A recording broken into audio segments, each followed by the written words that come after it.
Planet ಅನ್ನೋದಕ್ಕೆ definition ಇರುವುದು ಸ್ವಂತ ಬೆಳಕಿಲ್ಲದೆ ಇನ್ನೊಂದರ ಬೆಳಕಿನಿಂದ ಹೊಳೆಯುವಂತದ್ದು ಅಂತ. ನಿಮ್ಗೆ ಗ್ರಹ ಅನ್ನೋದಕ್ಕೆ ಈ ಅರ್ಥ ಅಂತ ಯಾರು ಹೇಳಿದ್ರು? ಜಾತಿ ಬೇರೆ, ವರ್ಣ ಬೇರೆ. ಜಾತಿ ಅಂದ್ರೆ ನಿಮ್ಮ ಬೈ ಬರ್ತ್. ಅದನ್ನ ನಾನು ವಿಷ್ಣುವಾಗಿಯೋ ಅಥವಾ ದೇವಿಯಾಗಿಯೋ ಆರಾಧನೆ ಮಾಡಿದ್ರೆ ಅದರ ಫಲ ಏನು? ಊರಿಗೆ ಅನರ್ಥ ಆಗುವುದಕ್ಕೂ ಕಾರಣಗಳನ್ನು ಹೇಳುವಾಗ ಅವ್ರು ಇಂಥದ್ದನ್ನೇ ಎತ್ತಿಟ್ಟು ಹೇಳ್ತಾರೆ. ಈಗ ನಾವು ಇಲ್ಲಿಂದ ಮೈಸೂರಿಗೆ ಹೋದಾಗ ಅಲ್ಲಿ ಚೂರು ಭಾಷೆ ಚೇಂಜ್, ಇನ್ನು ಕೊಡಗಿಗೆ ಹೋದ್ರೆ ಅಲ್ಲಿ ವ್ಯತ್ಯಾಸ, ನಾವು ಉಡುಪಿ ಮಂಗಳೂರಿಗೆ ಹೋದಂತೂ ಇನ್ನೂ ವ್ಯತ್ಯಾಸ. ಪ್ರತೀಕವೇ ದೇವರು ಅಂತ ಅನ್ನುವ ಚಿಂತನೆ ಎಂದಿಗೂ ಕೂಡ ಶಾಸ್ತ್ರ ಒಪ್ಪುದಿಲ್ಲ.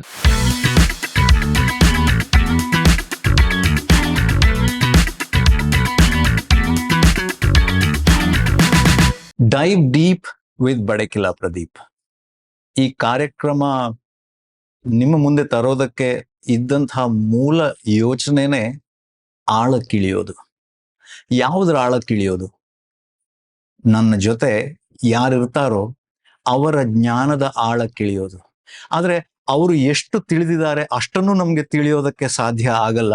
ಅದರಲ್ಲೂ ಇವತ್ತು ನಮ್ಮ ಜೊತೆ ಬಂದಿರುವಂತಹ ಒಬ್ಬ ವ್ಯಕ್ತಿ, ಅವರ ಸಾಧನೆ ಯಾವ ರೀತಿ ಅಂತಂದ್ರೆ, ಅವರಿಗೆ ಸಿಕ್ಕ ಅವಕಾಶಗಳು ಯಾವ ರೀತಿ ಅಂತಂದ್ರೆ, ಅವರು ಆ ಜ್ಞಾನದ ಸಾಗರದಲ್ಲಿ ಮುಳುಗೆದ್ದು ಬಂದಂಥವ್ರು. ಅದರಿಂದ ಒಂದೆರಡು ಹನಿಗಳನ್ನಾದ್ರೂ ಇವತ್ತು ನಾವು ಪಡೆಯೋದಕ್ಕೆ ಪ್ರಯತ್ನ ಪಡೋಣ. ಇವತ್ತು ನಮ್ ಜೊತೆ ಕೃಷ್ಣರಾಜ್ ಕುತ್ಪಾಡಿ ಅವರಿದ್ದಾರೆ. ನಮಸ್ಕಾರ. ನಮಸ್ಕಾರ. ತುಂಬಾ ಖುಷಿ ಆಗ್ತಿದೆ ನಿಮ್ಮನ್ನ ಇಲ್ಲಿ ಕಂಡು. ನನಗೂ ಸಂತೋಷ ಆಯ್ತು.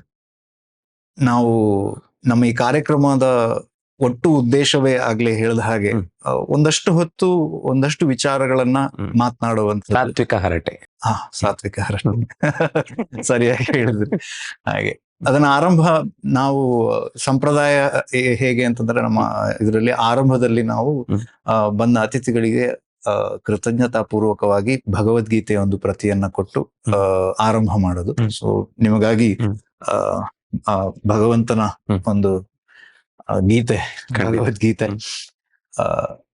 ಅದರಲ್ಲಿ ನಿಜವಾಗಿ ನಮ್ಮ ದೇಶದಿಂದ ಯಾರೇ ಬಂದ್ರು ಕೊಡಬಹುದಾದ ಅತ್ಯಂತ ಅಪೂರ್ವವಾದ ಸೊತ್ತು ಅಂದ್ರೆ ಇದೆ. ನಿಜ ಅಲ್ಲ? ಅದ್ರ ಜೊತೆಗೆ ನಾವೇನ್ ಮಾಡ್ತಾ ಇದೀವಿ ಅಂತಂದ್ರೆ, ಅದರಲ್ಲಿ ಯಾವುದೋ ಒಂದು ಪೇಜ್ ಅನ್ನ ಅಂದ್ರೆ ರ್ಯಾಂಡಮ್ ಆಗಿ ತೆಗೆದು ಅಲ್ಲಿರೋ ಒಂದು ಶ್ಲೋಕವನ್ನ ಆಯ್ಕೆ ಮಾಡಿ ಓದುವಂಥದ್ದು. ಅದರ ಅರ್ಥವನ್ನ ನಾವು ಒಂದೊಂದು ಅಂದ್ರೆ ನಮ್ಮ ವಿವೇಚನೆಗೆ ತಕ್ಕ ಹಾಗೆ ಅದು ಏನು ಅಂತ ಹೇಳ್ಕೊಂಡು ಮಾತಾಡುವಂಥದ್ದು. ಅದು ಅವನು ಕೊಟ್ಟ ಸಂದೇಶ ಅಂತ ನಾವು ತಿಳ್ಕೊಳ್ಳುವಂಥದ್ದು. ನಾವು ಅದನ್ನ ಮಾಡಬಹುದು. ಆಶುಭಾಷಣ. ಸೊ ಆಶುಭಾಷಣ.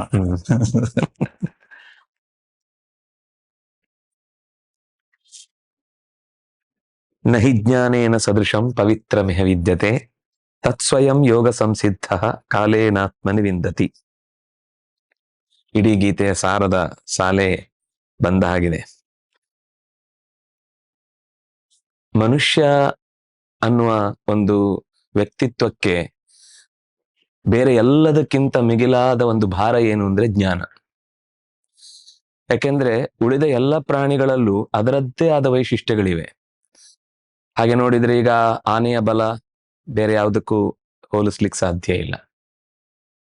ಹುಲಿ ಅಂತಂದಾಗ ಅದರ ಉಗುರು, ಅದರ ಚರ್ಮ, ಜಿಂಕೆ ಎಂದಾದಾಗ ಅದರ ಚುರುಕು, ಅದರ ತೊಗಲು, ಹೀಗೆ ಒಂದೊಂದು ಪ್ರಾಣಿಯಲ್ಲಿ ಒಂದೊಂದು ವಿಶೇಷವಾದದ್ದಿದೆ. ಇಂಥದ್ದು ಯಾವುದೂ ಇಲ್ಲ ನಮ್ಮ ಹಲ್ಲು ತೆಗ್ದಿಡೋಣ, ನಮ್ಮ ಕೂದಲು ತೆಗ್ದಿಡೋಣ ಅಂತಂದ್ರೆ ಯಾವುದು ಬಳಕೆಗೆ ಬೆಲೆ ಬಾಳುವಂಥದ್ದಿಲ್ಲ. ಆದ್ರೂ ಆ ಎಲ್ಲ ಪ್ರಾಣಿಗಳಿಗಿಂತಲೂ ಕೂಡ, ಅಂದ್ರೆ ಶಾಸ್ತ್ರೀಯವಾಗಿ ಹೇಳುವುದಾದ್ರೆ ಸುಮಾರು 84 ಲಕ್ಷ ತರದ ಅಷ್ಟು ವೆರೈಟೀಸ್ನ ಜೀವಿಗಳು ಈ ಪ್ರಪಂಚದಲ್ಲಿದೆ ಅಂತ ಗರುಡ ಪುರಾಣವು ಹೇಳುತ್ತೆ. ಬೇರೆ ಕಡೆ ತಂತ್ರ ಗ್ರಂಥಗಳಲ್ಲೂ ಅದರ ಉಲ್ಲೇಖ ಮಾಡ್ತಾರೆ. ಅದರಲ್ಲಿ 83,99,999 ಜೀವಿಗಳಿಗೆ ಇಲ್ಲದ ಅಪೂರ್ವವಾದ ಸೊತ್ತು ಅಂದ್ರೆ ಅದು ಜ್ಞಾನ. ಪ್ರಾಣಿಗಳಲ್ಲಿ ಜ್ಞಾನ ಇಲ್ಲ ಅಂತಿಲ್ಲ. ಎಷ್ಟು ಬೇಕು ಅಂದ್ರೆ ಹೊಟ್ಟೆ ಬಾಡಿಗೆ ಎಷ್ಟು ಬೇಕೋ ಅಷ್ಟಿರುತ್ತಷ್ಟೇ. ಆಹಾರ, ನಿದ್ರಾ, ಭಯ, ಮೈಥುನ, ಈ ಸಂಗತಿಗಳಿಗೆ ಅವುಗಳಿಗೆ ಬದುಕುವುದಕ್ಕೆ ಏನು ಅನಿವಾರ್ಯವಾಗಿ ಬೇಕೋ ಅಂದ್ರೆ ಅದು ಹೀಗೇ ಪ್ರಯಾಣ ಆಗ್ತಾ ಇರುತ್ತೆ. ಅದಕ್ಕೆ ತಿರ್ಯಕ್ ಜೀವಿಗಳು ಅಂತ ಹೆಸರು. ಆದ್ರೆ ಮನುಷ್ಯ ರೇಷಿಯೋ ಅವನದ್ದು ಮೇಲ್ಮುಖವಾಗಿ ಹರಿಬೇಕಾದ್ದು. ಅದು ಹರಿಯುವುದು ಅನ್ನುವುದಕ್ಕೆ ಅವನಿಗೆ ಸಿಕ್ಕಿದಂತಹ ಅಪೂರ್ವವಾದ ಸೊತ್ತು ಅಂದ್ರೆ ಜ್ಞಾನ. ಕೃಷ್ಣನ ಈ ಮಾತಿನಲ್ಲಿ ಅದೇ ಬಹಳ ಪ್ರಧಾನವಾಗಿ ಬಂದದ್ದು. ನಹಿ ಜ್ಞಾನೇನ ಸದೃಶಂ ಪವಿತ್ರಂ ಇಹ ವಿದ್ಯತೆ. ಇಲ್ಲಿ ಅಂದ್ರೆ ಈ ಜಗತ್ತಿನಲ್ಲಿ ಅಥವಾ ಈ ಮನುಷ್ಯನ ಶರೀರಕ್ಕೆ ಸಂಬಂಧಪಟ್ಟಂತೆ ಅವನಿಗೆ ಇರುವ ಅವಕಾಶಗಳಿಗೆ ತಕ್ಕಂತೆ ಪವಿತ್ರವಾದದ್ದು ಜ್ಞಾನ ಹೊರತಾಗಿ ಇನ್ಯಾವುದೂ ಅಲ್ಲ. ಜ್ಞಾನ ಸಂಪಾದನೆ ಆಗದೇ ಇದ್ರೆ ಮನುಷ್ಯಯಾಗಿ ಹುಟ್ಟಿದ್ದಕ್ಕೆ ಅರ್ಥ ಇಲ್ಲ. ಮನುಷ್ಯನು ಶಬ್ದದ ಅರ್ಥವು ಅದೇ ಅರ್ಥ. ಮನು ಅಂದ್ರೆ ಜ್ಞಾನ, ಮನು ಅವಬೋಧನೆ ಅಂತ ಧಾತು. ತತ್ಸ್ಯಂದತೆ, ಅದನ್ನು ಅವನು ಪಡ್ಕೊಳ್ತಾನೆ, ಆದ್ರೆ ಅವನು ಮನುಷ್ಯ ಆಗ್ತಾನೆ.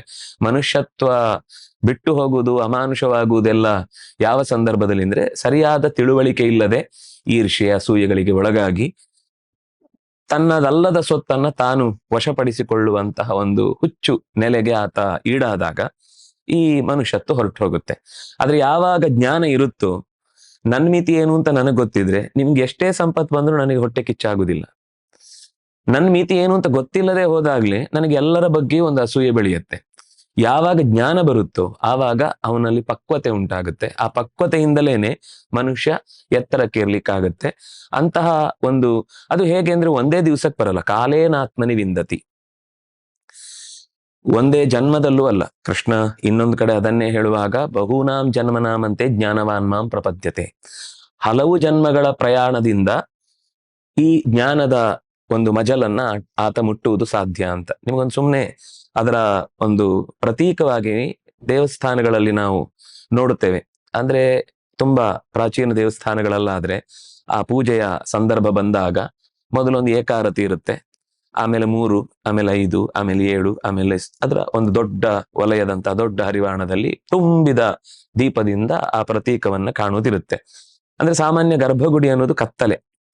ಈಗ ನಾವು ಈ ಲೈಟ್ಗಳನ್ನೆಲ್ಲ ಹಾಕಿ ನಮಗೆ ದೇವರು ಅನ್ನುವ ಪ್ರಜ್ಞೆಯಲ್ಲಿರುವಂತಹ ದೈವಿಕತೆ ಹೋಗಿದೆ. ದೇವ್ರು ಕಾಣಿಸ್ತಾನೆ, ಆದ್ರೆ ಅದರಲ್ಲೂ ಒಂದು ಹಳೆಯ ದೇವಸ್ಥಾನಗಳಲ್ಲಿರುವಂತಹ ಒಂದು ಸಹಜವಾದ ಪಾವಿತ್ರ್ಯ ಅಂದ್ರೆ ಅದೇ ರೀತಿ ಇರ್ಬೇಕು.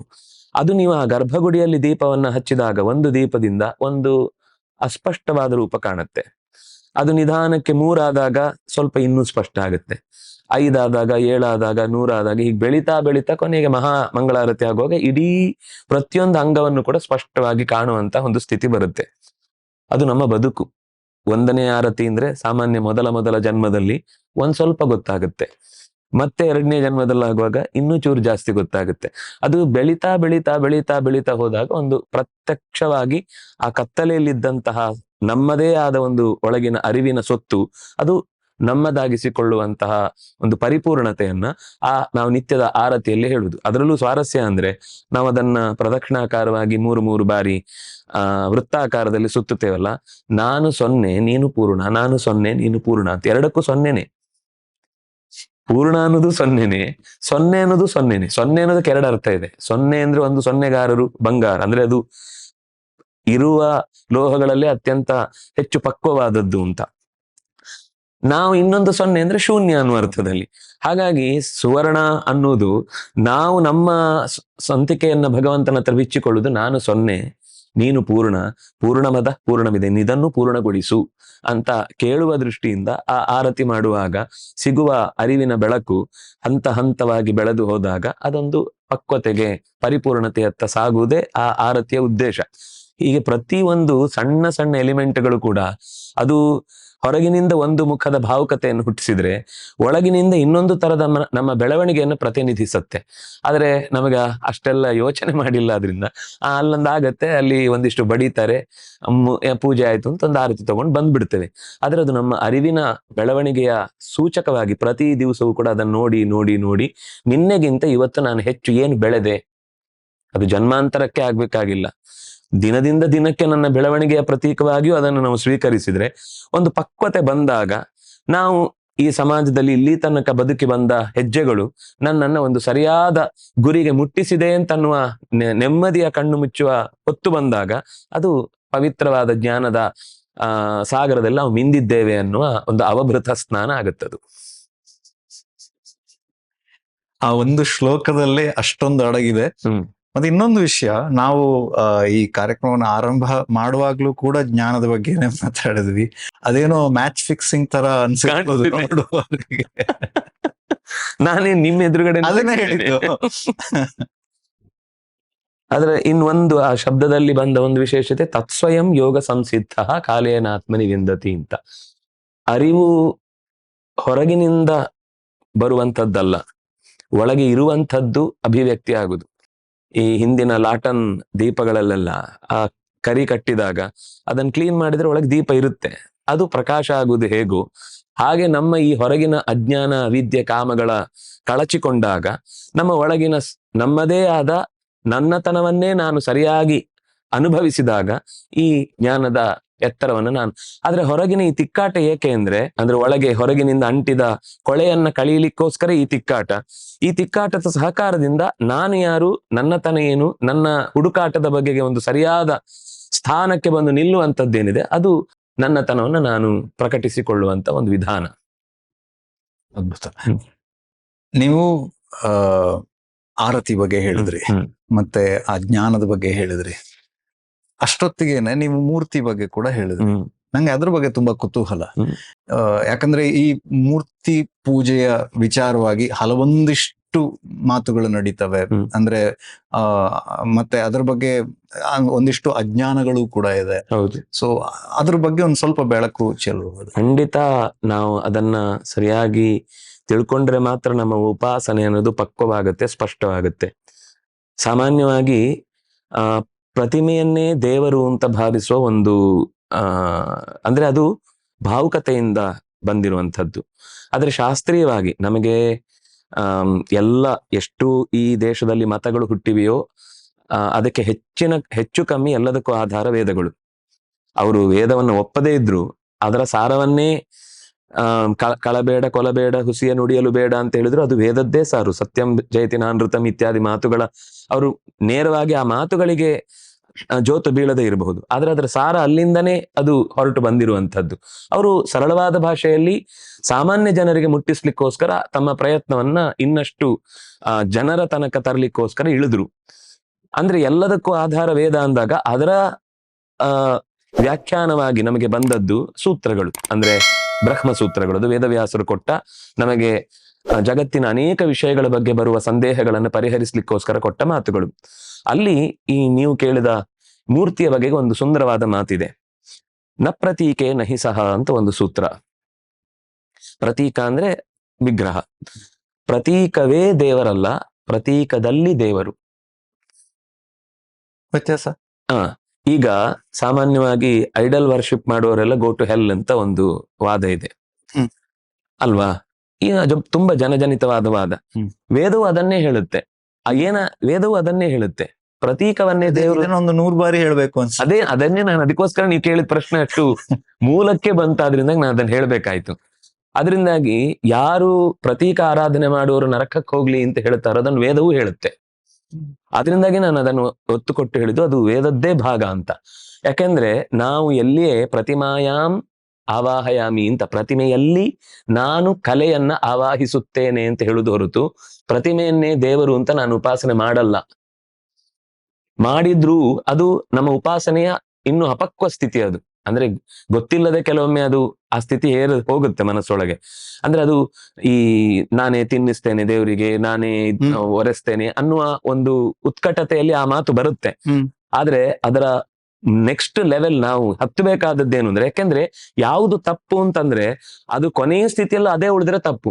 ಮಗುವಾಗಿದ್ದಾಗ ಕೆಲವು ಅಂಶಗಳಿಂದ ಹೇಗೆ ನಾವು ತಪ್ಪು ಮಾಡಿದಾಗ ಅದನ್ನು ಸಹಿಸ್ಕೊಳ್ತೇವೆ, ದೊಡ್ಡವರಾದ್ಮೇಲೂ ಅದೇ ಮಟ್ಟದಲ್ಲಿ ಇದ್ದೇವು ಅಂತಾದ್ರೆ ಅದು ನಮಗೆ ಬೆಳಿಲಿಲ್ಲ ಅಂತ ಅರ್ಥ. ಹಾಗಾಗಿ ಹೃದಯದಲ್ಲಿ ಎಲ್ಬೋರ್ಡಲ್ಲಿ ಹೋಗ್ಬೋದು. ಅಷ್ಟೇ. ಮೊದಲ ಲೈಸೆನ್ಸ್ ಕರೆಕ್ಟ್ ಆಗಿ ಸಿಗುವ ತನಕ ಅದು ಬೇಕು ಹೇಗೋ ಹಾಗೆ. ಅದರಿಂದಾಗಿ ಪ್ರತೀಕದಲ್ಲಿ ದೇವರು ಅಂದ್ರೆ ಪ್ರತೀಕದಲ್ಲಿ ನಾವು ಚೈತನ್ಯವ ಆವಾಹನೆ ಮಾಡುದು. ಈಗ ನಾವು ಉಡುಪಿಯ ಕೃಷ್ಣನನ್ನ ಹೋಗಿ ನೋಡಿದೆವು ಅಂತ ಹೇಳ್ತೇವೆ, ನಾನು ತಿರುಪತಿ ತಿಮ್ಮಪ್ಪನನ್ನ ನೋಡಿದೆವು ಅಂತ. ಆದ್ರೆ ನಾವು ತಿಮ್ಮಪ್ಪನನ್ನು ನೋಡಿದ್ದಲ್ಲ, ಕೃಷ್ಣನನ್ನು ನೋಡಿದ್ದಲ್ಲ. ಯಾಕೆಂದ್ರೆ ಅದು ಕಣ್ಣಿಗೆ ಕಾಣುವಂತಹ ವಸ್ತುವೇ ಅಲ್ಲ. ಕಣ್ಣಿಗೆ ಈಗ ಏನ್ ಕಾಣುತ್ತೆ ಅಂದ್ರೆ, ನಮಗೆ ಅಕಸ್ಮಾತ್ ಇನ್ನೊಂದು ಧ್ಯಾನದಲ್ಲಿ ಕೂತಾಗ ಕಂಡ್ರೆ ನಮಗೆ ಮೊದ್ಲೊಂಚೂರು ಪರಿಚಯ ಇರ್ಬೇಕಲ್ಲ, ನಾನು ಕಂಡದ್ದು ಮತ್ತು ಇದು ಒಂದೇ ಅಂತ. ಈಗ ಮಗುವಿಗೆ ಶಾಲೆಯಲ್ಲಿ ಸಿಂಹದ ಚಿತ್ರವನ್ನ ತೋರಿಸ್ತಾರೆ. ಆ ಸಿಂಹದ ಚಿತ್ರ ತೋರಿಸುವ ಉದ್ದೇಶ ಏನಂದ್ರೆ, ಮುಂದೆ ಅದು ಮೃಗಾಲಯಕ್ಕೋ ಎಲ್ಲೋ ಹೋದಾಗ ನಾನ್ ನೋಡಿದ ಚಿತ್ರದಲ್ಲಿ ಇರುವಂತದ್ದೇ ಇದು ಅಂತ ಅದಕ್ಕೊಂದು ನೆನಪಾಗ್ಲಿಕ್ಕೆ. ಅಂದ್ರೆ ಒಂದು ಕಡೆಯ ಒಂದು ಸಣ್ಣ ಪರಿಚಯ, ಇನ್ನೊಂದು ಕಡೆ ಅದು ನಿಜವಾದಾಗ ಅದಕ್ಕೆ ಸ್ಪಷ್ಟತೆ ಬರುತ್ತೆ ಅನ್ನೋ ದೃಷ್ಟಿಯಿಂದ. ಆದ್ರೆ ನಾವು ಈಗ ಹೊರಗಡೆಯಿಂದ ಕಣ್ಣು ಮುಚ್ಚಿದಾಗ ಅಥವಾ ದೇವಸ್ಥಾನಕ್ಕೆ ಹೋದಾಗ ನಾವು ಪ್ರಯಾಣ ಮಾಡ್ತಾ ಮಾಡ್ತಾ ಎಷ್ಟೋ ದೂರದಿಂದ ನಡೆದು ಬಂದು ಅಲ್ಲಿ ಬಂದ ತಕ್ಷಣ ಏನ್ ಮಾಡ್ತೇವೆ ಹೇಳಿ? ಕಣ್ಣು ಮುಚ್ಚಿ ಬಿಡ್ತೇವೆ. ಕಣ್ಣು ಯಾಕೆ ಮುಚ್ಚುತ್ತೇವೆ? ನಮಗೆ ಈಗಾದ್ರೆ ತಕ್ಷಣ ಕೈಯಲ್ಲಿ ಫೋಟೋ ಬರುತ್ತೆ, ಕ್ಯಾಮರಾ ತೆಗಿಬೇಕು ಅನ್ಸುತ್ತೆ.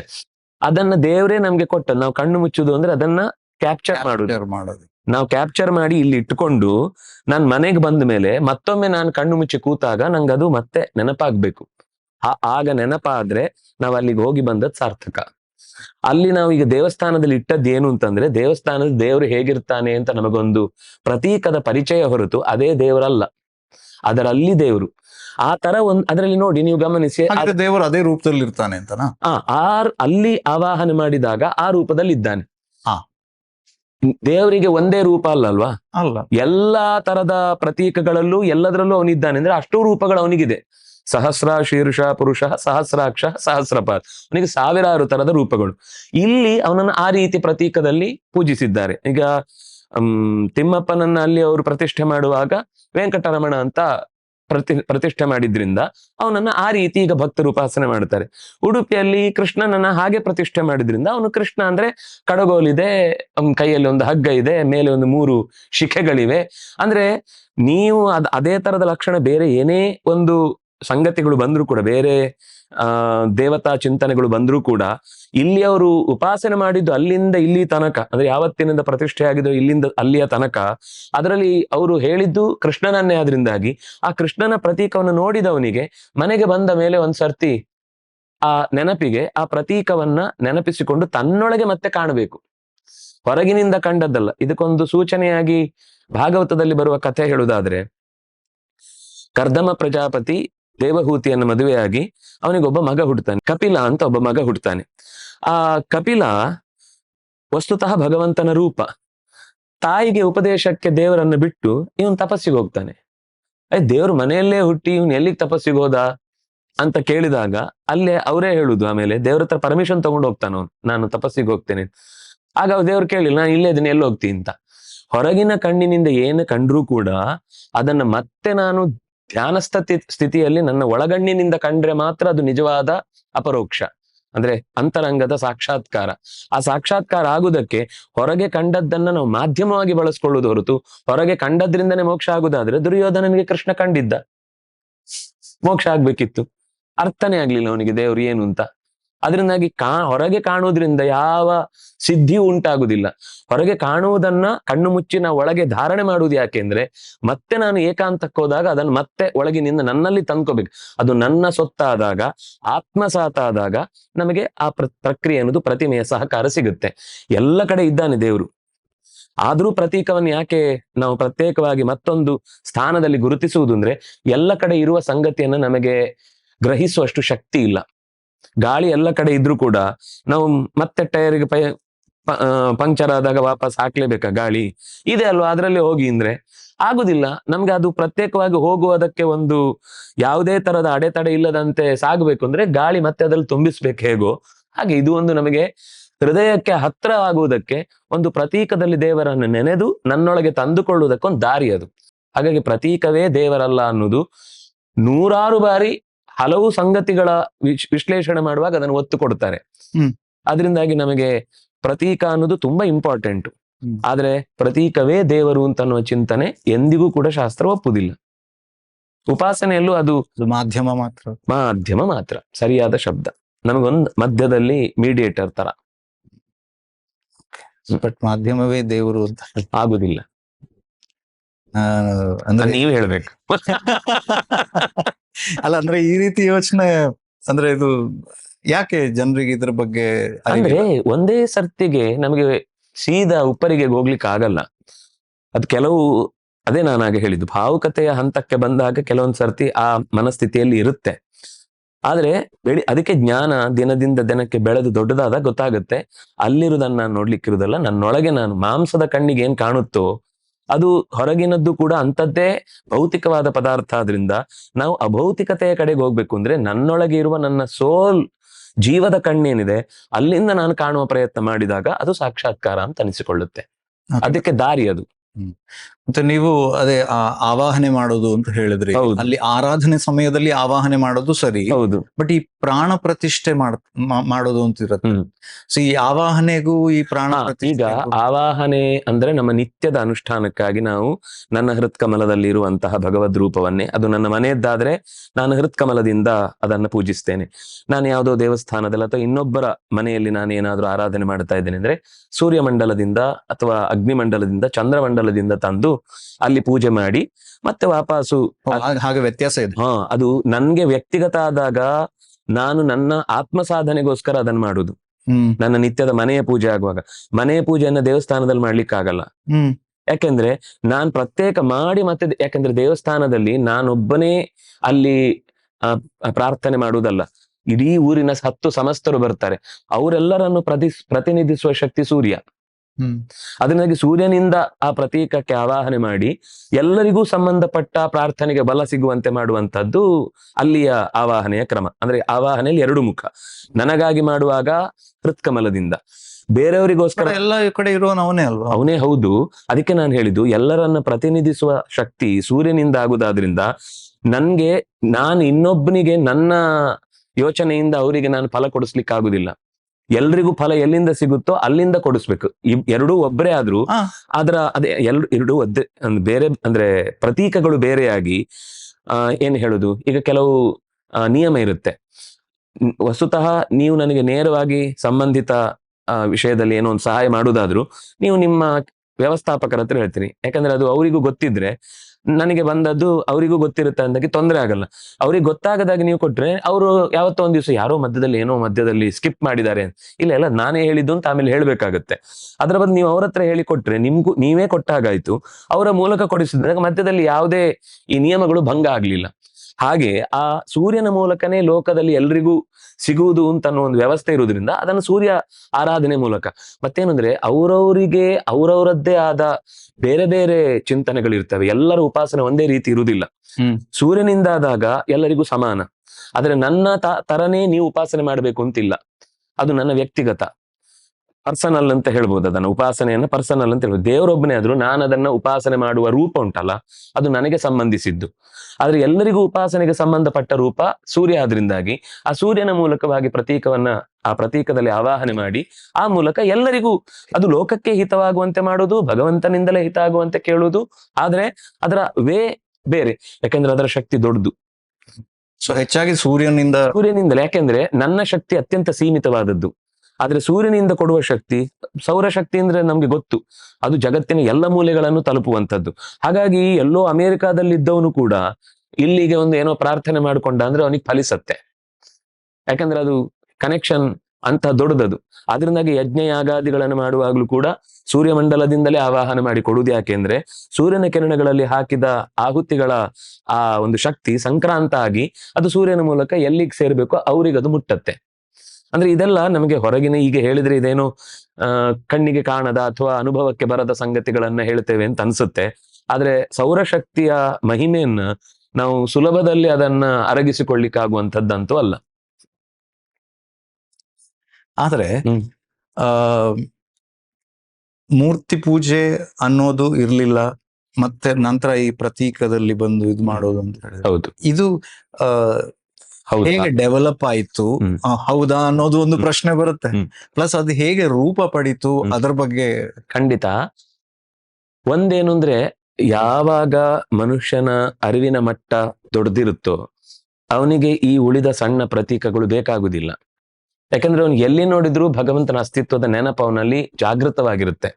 ವೇದ ಕಾಲದ ಋಷಿಗಳಲ್ಲಿ ಅಂತಹದ್ದೊಂದು ಸಹಜವಾದ, ಪ್ರಕೃತಿಯಲ್ಲಿ ಸಿಗುವ ಸಹಜವಾದ, ಈಗ ಸೂರ್ಯನ ಇರಬಹುದು, ಚಂದ್ರ ಇರಬಹುದು, ಅಥವಾ ಗೋವುಗಳಿರಬಹುದು, ಅಥವಾ ಮರಗಳಿರಬಹುದು, ಅಗ್ನಿ ಇರಬಹುದು, ಈ ಎಲ್ಲದರಲ್ಲೂ ಅವರಿಗೆ ಅದೇ ಪ್ರತೀಕವಾಗಿತ್ತು. ಪ್ರತ್ಯೇಕವಾಗಿ ಒಂದು ಪ್ರತೀಕದ, ಆದ್ರೆ ತೀರ ಇಲ್ಲ ಅಂತ ಹೇಳುವ ಹಾಗಿಲ್ಲ, ಆದ್ರೆ ಇಷ್ಟು ವ್ಯಾಪಕವಾಗಿರ್ಲಿಲ್ಲ. ಯಾಕಂದ್ರೆ ರಾಮಾಯಣದಲ್ಲಿ ಅವರು ದಾಟಿ ಹೋಗುವಾಗ, ಪ್ರಯಾಣ ಮಾಡಿಕೊಂಡು ದೂರ ಹೋಗುವಾಗ ಮಧ್ಯದಲ್ಲಿ ಒಂದು ದೇಗುಲವನ್ನು ಹೊಕ್ಕು ಹೋದ್ರು ಅಂತ ಒಂದು ಉಲ್ಲೇಖ ಬರುತ್ತೆ. ಅಥವಾ ಅಲ್ಲಿ ಅಯೋಧ್ಯೆಯ ಪರಿಸರವನ್ನು ವರ್ಣನೆ ಮಾಡುವಾಗ ದೇವತಾಯತನಾನಿಚ ಅಂತ, ದೇವತೆಗಳ ಮನೆಗಳು ಕೂಡ ಕೆಲವು ಕಡೆ ಇದ್ವು ಅಂತ. ಆದ್ರೆ ನೀವು ಹೇಳಿದ ಹಾಗೆ ಬೆಳವಣಿಗೆ ಆಗಿದೆ ಅನ್ನೋದು ಸತ್ಯ. ಎಲ್ಲೋ ಕೆಲವು ಕಡೆ ಮಾತ್ರ ಅದು ಯಾವುದೋ ಒಂದು ವಿಶಿಷ್ಟವಾದ ಒಬ್ಬ ಋಷಿಗೆ ತನಗಿಲ್ಲಿ ಪ್ರತಿಷ್ಠೆ ಮಾಡಬೇಕು ಅಂತ ಅನ್ನಿಸಿದ ಒಂದು ಸೂಚನೆ ಬಂದಾಗ ಪ್ರತಿಷ್ಠೆ ಆಗಿತ್ತು ಬಿಟ್ರೆ, ಈಗ ನಮ್ಗೆ ಊರಿಗೆ ಏನು ಇಲ್ಲ, ಒಂದು ಪ್ರಾರ್ಥನೆ ಬೇಕು ಏನಾದ್ರು ಅಂತ ಹೇಳಿ ಹೀಗೊಂದು ಎಲ್ಲರ ಒಂದು ದುಡ್ಡಿನ ಒಂದು ಏನು ಕಾಲುವೆಯನ್ನು ಹರಿಸಿ ಅದಕ್ಕೆ ಹೇಗಾದ್ರೂ ಒಂದು ಪ್ರತಿಷ್ಠೆ ಮಾಡಬೇಕು ಅನ್ನೋ ಯೋಚನೆ ಇರ್ಲಿಲ್ಲ. ಮತ್ತೆ ಎಲ್ಲರೂ ಅವರವರೇ ಅಂತರಂಗದಲ್ಲಿ ಸಾಧಕರು ಹೆಚ್ಚಾದದ್ರಿಂದ ಹೊರಗಡೆ ಹುಡುಕುವ ಪ್ರಶ್ನೆಗಳು ಬರ್ತಿರ್ಲಿಲ್ಲ. ಆದ್ರೆ ವೇದದ ಕಾಲದ ಅನಂತರದಲ್ಲಿ ಮಹಾಭಾರತದಲ್ಲಿ ನಮಗೆ ತುಂಬಾ ಸಿಗುತ್ತೆ. ಅಂದ್ರೆ ರಾಮಾಯಣದ ಕಾಲ ಅದಕ್ಕಿಂತ ಹಿಂದಿನದ್ದು. ಮಹಾಭಾರತದ ಕಾಲದಲ್ಲಿ ಬಂದಾಗ ದೇವಸ್ಥಾನದ ಉಲ್ಲೇಖಗಳು ತುಂಬಾ ಬರ್ತವೆ. ಆದ್ರೆ ಅದು ಕಳೆದು ಇನ್ನೂ ಈಚೆಗೆ ಬಂದಾಗ ಅದು ಇನ್ನೂ ಜಾಸ್ತಿ ಆದದ್ದು ನಮ್ಗೆ ಈಗ ಕಾಣುತ್ತೆ. ಅಂದ್ರೆ ಪ್ರತ್ಯೇಕ ಸಣ್ಣ ಸಣ್ಣ ನೀವೇ ಗಮನಿಸಿದ್ರು ಒಂದು 50 ವರ್ಷದ ವ್ಯತ್ಯಾಸದಲ್ಲಿ ಮೊದಲೆಲ್ಲ ಇಷ್ಟು ಯಜ್ಞ ಯಾಗಾದಿಗಳೆಲ್ಲ ಎಲ್ಲ ಕಡೆ ನಡೀತಿರ್ಲಿಲ್ಲ. ಅದು ಒಂದು ಊರಿನವರು ಸೇರಿ ನಮ್ಮ ಊರಿಗೆ ಒಂದು ಮಳೆ ಬರ್ಬೇಕು ಅಥವಾ ಇನ್ನೇನಾದ್ರೂ ಒಂದು ವಿಶಿಷ್ಟವಾದ ಸಮೂಹದ ಕಾರ್ಯಗಳಾಗಿ ನಡೀತಾ ಇತ್ತು. ಪ್ರತ್ಯೇಕವಾಗಿ ಈಗ ನಮ್ಗೆ ಮಾಡಿಸ್ಬೇಕು ಅಂದ್ರೆ ನಾನು ಒಂದು ಯಜ್ಞ ಮಾಡಿಸುದು, ನೀವು ಇಷ್ಟಪಟ್ರೆ ನೀವೊಂದು ಮಾಡಿಸುದು, ಹೀಗಿರ್ಲಿಲ್ಲ. ಯಾವುದೋ ಒಂದು ಪ್ರಾಯಶ್ಚಿತ್ತದ ದೃಷ್ಟಿಯಿಂದ ಏನಾದ್ರೂ ಮಾಡುವಾಗ ಅವರ ಈಗ ಸಂಸ್ಕಾರಗಳ ದೃಷ್ಟಿಯಿಂದ ಅಥವಾ ಈ ಶಾಂತಿಗಳ ದೃಷ್ಟಿಯಿಂದ ಮಾಡುವಾಗ ಮಾಡ್ತಿದ್ರು ಬಿಟ್ರೆ, ನನಗೆ ಇಷ್ಟ ಬಂದಾಗೆಲ್ಲ ಒಂದು ಯಜ್ಞ ಮಾಡುವುದು ಅನ್ನೋ ಪ್ರಕ್ರಿಯೆ ಇರ್ಲಿಲ್ಲ. ಆದ್ರೆ ಅದು ಹೋಗ್ತಾ ಹೋಗ್ತಾ ಜನರಿಗೆ ಏನನ್ನಿಸ್ತು ಅಂದ್ರೆ, ನಮ್ಮ ಹತ್ರನೇ ಸಾಮರ್ಥ್ಯ ಇದ್ದಾಗ ನಾವ್ಯಾಕೆ ಮಾಡಬಾರದು, ನನ್ನ ಹತ್ರ ಸಂಪತ್ತಿದೆ, ನಾನೊಂದು ದೇವಸ್ಥಾನ ಕಟ್ತೇನೆ. ಅಂದ್ರೆ ಒಂದು ಕಾಲದಲ್ಲಿ ರಾಜರು ಅಂಥದ್ದನ್ನ ಒಂದು ನಮ್ಮ ಜವಾಬ್ದಾರಿ ಅನ್ನೋ ದೃಷ್ಟಿಯಿಂದ ಕಟ್ಟುತ್ತಾ ಇದ್ರು, ಎಲ್ಲ ನಡೀತಾ ಇತ್ತು. ಆದ್ರೆ ಯಾವಾಗ ಚಿಂತನೆಯಲ್ಲಿ ಮನುಷ್ಯನಿಗೆ ಎಲ್ಲದರಲ್ಲೂ ದೇವರನ್ನ ಕಾಣುವ ಶಕ್ತಿ ಕುಂದುತ್ತಾ ಬಂತೋ, ಆವಾಗ ಈ ದೇಗುಲಗಳ ವ್ಯಾಪ್ತಿ ದೊಡ್ಡದಾಗ್ತಾ ಬಂತು ಅಂತ ನಮ್ಗೆ ಸ್ಪಷ್ಟ ಅನ್ಸುತ್ತೆ. ಆದ್ರೆ ಇನ್ನೂ ಒಂದು ವಾದ ಇದೆ. ಏನು ಅಂತಂದ್ರೆ, ಇದೆಲ್ಲ ಈ ರಾಮಾಯಣ ಇರ್ಬೋದು, ಮಹಾಭಾರತ ಇರ್ಬೋದು, ಇದೆಲ್ಲ ನಡೆದಿದ್ದೇ ಇಲ್ಲ. ಸುಮ್ನೆ ಇವ್ರಿಗೆ ಬೇಕಾದ ಹಾಗೆ ಜನರನ್ನ ನಂಬಿಸೋದಕ್ಕೆ ಇತ್ತೀಚೆಗೆ ಒಂದಿಷ್ಟನ್ನೆಲ್ಲ ಬರೆದು ಇದ್ ಮಾಡಿ ಅವ್ರಿಗೆ ಬೇಕಾದ ಪ್ರೊಪಗ್ಯಾಂಡವನ್ನ ಇದ್ ಮಾಡ್ತಾ ಇದ್ದಾರೆ, ತುಂಬಿಸಿದ್ದಾರೆ ಅಂತ ಹೇಳ್ಕೊಂಡು ಅವರ ಒಂದು ಅವರ ಅಭಿಪ್ರಾಯ ಅವರಿಗೆ ಹಾಗೆ ಕಾಣಿಸುವುದ್ರಲ್ಲಿ ಏನ್ ತಪ್ಪಿಲ್ಲ. ಆದ್ರೆ ನನಗೆ ಇಷ್ಟ ಆಗ್ಲಿಲ್ಲ ಅಂತ ಮಾತ್ರಕ್ಕೆ ಅದು ಇಲ್ಲ ಅಂತ ಅನ್ನೋದು ಬಹಳ ವಿಚಿತ್ರವಾದ ವಾದ. ಒಂದು ಸಾಮಾನ್ಯ ವಿಷಯವನ್ನು ನಾನು ಪ್ರಸ್ತುತಪಡಿಸುವುದಾದ್ರೆ, ಈಗ ಮಹಾಭಾರತ ಆಗ್ಲಿ ರಾಮಾಯಣ ಆಗ್ಲಿ ಅದು ಅಕಸ್ಮಾತು ಕೇವಲ ಒಂದು ಯಾವುದೋ ಒಂದು ತನ್ನ ಉದ್ದೇಶವನ್ನ ಈಡೇರಿಸಿಕೊಳ್ಳುವುದಕ್ಕಾಗಿ ಸೃಷ್ಟಿಯಾದದ್ದು ಅಂತ ಆದ್ರೆ, ನೀವು ಗಮನಿಸಿ ರಾಮಾಯಣದಲ್ಲಿ ಹೇಳಿದ ಅನೇಕ ಸಂಗತಿಗಳು ನಮ್ಗೆ ಇವತ್ತಿಗೂ ಆ ಸ್ಥಳಗಳಾಗಿರ್ಬೋದು, ಅಲ್ಲಿಯ ನದಿಗಳ ಉಲ್ಲೇಖ ಇರಬಹುದು, ಅಲ್ಲಿ ಬೆಳೆಯುವ ಸಸ್ಯಗಳ ಕುರಿತಾದ ಮಾತುಗಳಿರ್ಬಹುದು. ಈಗ ಯಾರೇ ತನಗೆ ಏನಾದ್ರೂ ಬೇಕು ಅಂತ ಸೃಷ್ಟಿ ಮಾಡುವುದಾದ್ರೆ ಇದನ್ನೆಲ್ಲ ರಾಮಾಯಣ ಓದಿ ಅವ್ರು ಈ ಮಾತು ಹೇಳಿದ್ರೆ ನಾನು ಒಪ್ಕೊಳ್ತಿದ್ದೆ. ಯಾರು ಈ ವಾದಗಳನ್ನು ಎತ್ತುತ್ತಾರೆ ಅದೆಲ್ಲ ಕೇವಲ ಕಾಲ್ಪನಿಕ ಅಂತ, ಅವ್ರು ಖಂಡಿತ ಒಂದೇ ಒಂದು ಬಾರಿಯೂ ಕೂಡ ಮೂಲದಲ್ಲಿ ಓದಿರಲ್ಲ. ಎಲ್ಲೋ ಒಂದು ರಾಮನ ಕಥೆ ಅಥವಾ ಸಿನಿಮಾನೋ ಅಥವಾ ಯಾವುದೋ ಒಂದು ಸಂಗ್ರಾಹಕವಾದಂತ ಒಂದು ಕಥಾ ಸಂಗ್ರಹವನ್ನು ಓದಿಯೋ ಮಾತಾಡಿರ್ತಾರೆ. ಆದ್ರೆ ನೀವು ಪಿನ್ ಟು ಪಿನ್ ಅದರ ಶ್ಲೋಕಗಳ ಸಾಲಿನಲ್ಲಿ ಓದ್ತಾ ಹೋದ್ರೆ ಅದು ಕೊಡುವಷ್ಟು ಇನ್ಫಾರ್ಮೇಶನ್ ಇತಿಹಾಸದಲ್ಲಿ ಒಂದು ದೇಶದ ಬೆಳವಣಿಗೆಯನ್ನ ಹೇಳುವ ನೆಪದಲ್ಲಿ ನೋಡಿದಾಗ ಅದು ಎಲ್ಲವೂ ನಡೆಯದೇ ಇದ್ರೆ ಅಷ್ಟನ್ನ ನಾವು ನಿರೂಪಣೆ ಮಾಡ್ಲಿಕ್ಕೆ ಸಾಧ್ಯ ಇಲ್ಲ. ನಮಗೆ ರಾಮಸೇತು ಸಾಕು ಅದರ ಉಲ್ಲೇಖಕ್ಕಾಗಿ. ಆಮೇಲೆ ಅಯೋಧ್ಯ, ಎಷ್ಟು ಊರುಗಳ ಹೆಸರು ಮಹಾಭಾರತದಲ್ಲಿ ಅಂದ್ರೆ ರಾಮಾಯಣದಲ್ಲಿ ಬಂದದ್ದೇ ಇವತ್ತು ನಮಗೆ ಅದೆಲ್ಲ ಅನುಕೂಲಕ್ಕೆ ತಕ್ಕ ಹಾಗೆ ಅದನ್ನ ಡಿಸೈನ್ ಮಾಡಿರ್ಬೋದು. ಹೌದು. ಈಗ ಅಲ್ಲಿರೋ ಗಿಡ ನಾನು ನೋಡಿದ್ದೀನಿ, ಬಟ್ ಅದ್ರ ಕಥೆ ಅದಕ್ಕೆ ನಾನು ಸೇರಿಸ್ಕೊಳ್ತೀನಿ. ಅಲ್ಲಿ ಒಂದು ಈ ತರ ಸ್ಟ್ರಕ್ಚರ್ ನಾನು ನೋಡಿದ್ದೀನಿ, ಅಥವಾ ಅಲ್ಲಿ ಆ ಒಂದು ಹಾಗೆ ಹೇಳಿಕ್ ಹೋದ್ರೆ ಅಲ್ಲಲ್ಲ ಸರಿ, ಹಾಗೆ ಹೇಳಿಕ್ ಹೋದ್ರೆ ನನಗೆ ಅಂದ್ರೆ ಈಗ ಯಾರು ಮಾತಾಡ್ತಿದ್ದಾರೋ ಅವರಿಗೆ ಅವರ ತಂದೆ ಯಾರು ಅಂತ ಅನ್ನೋದನ್ನ ತಾಯಿ ಹೇಳಿದ್ರಿಂದ ಗೊತ್ತು. ಈಗ ನಾವು ಅದನ್ನ ಟೆಸ್ಟ್ ಗಿಸ್ಟ್ ಏನೋ ಹೇಳ್ಬೋದು, ಆದ್ರೆ ಒಂದು ಕಾಲದಿಂದ ನಂಬಿಕೆ ಬಂದದ್ದಾಗ, ಅಂದ್ರೆ ನಮ್ಮ ಈ ದೇಶದಲ್ಲಿ ಐತಿಹ್ಯ ಅನ್ನೋದು ಬಹಳ ಪ್ರಧಾನವಾದ ಕುರುಹು.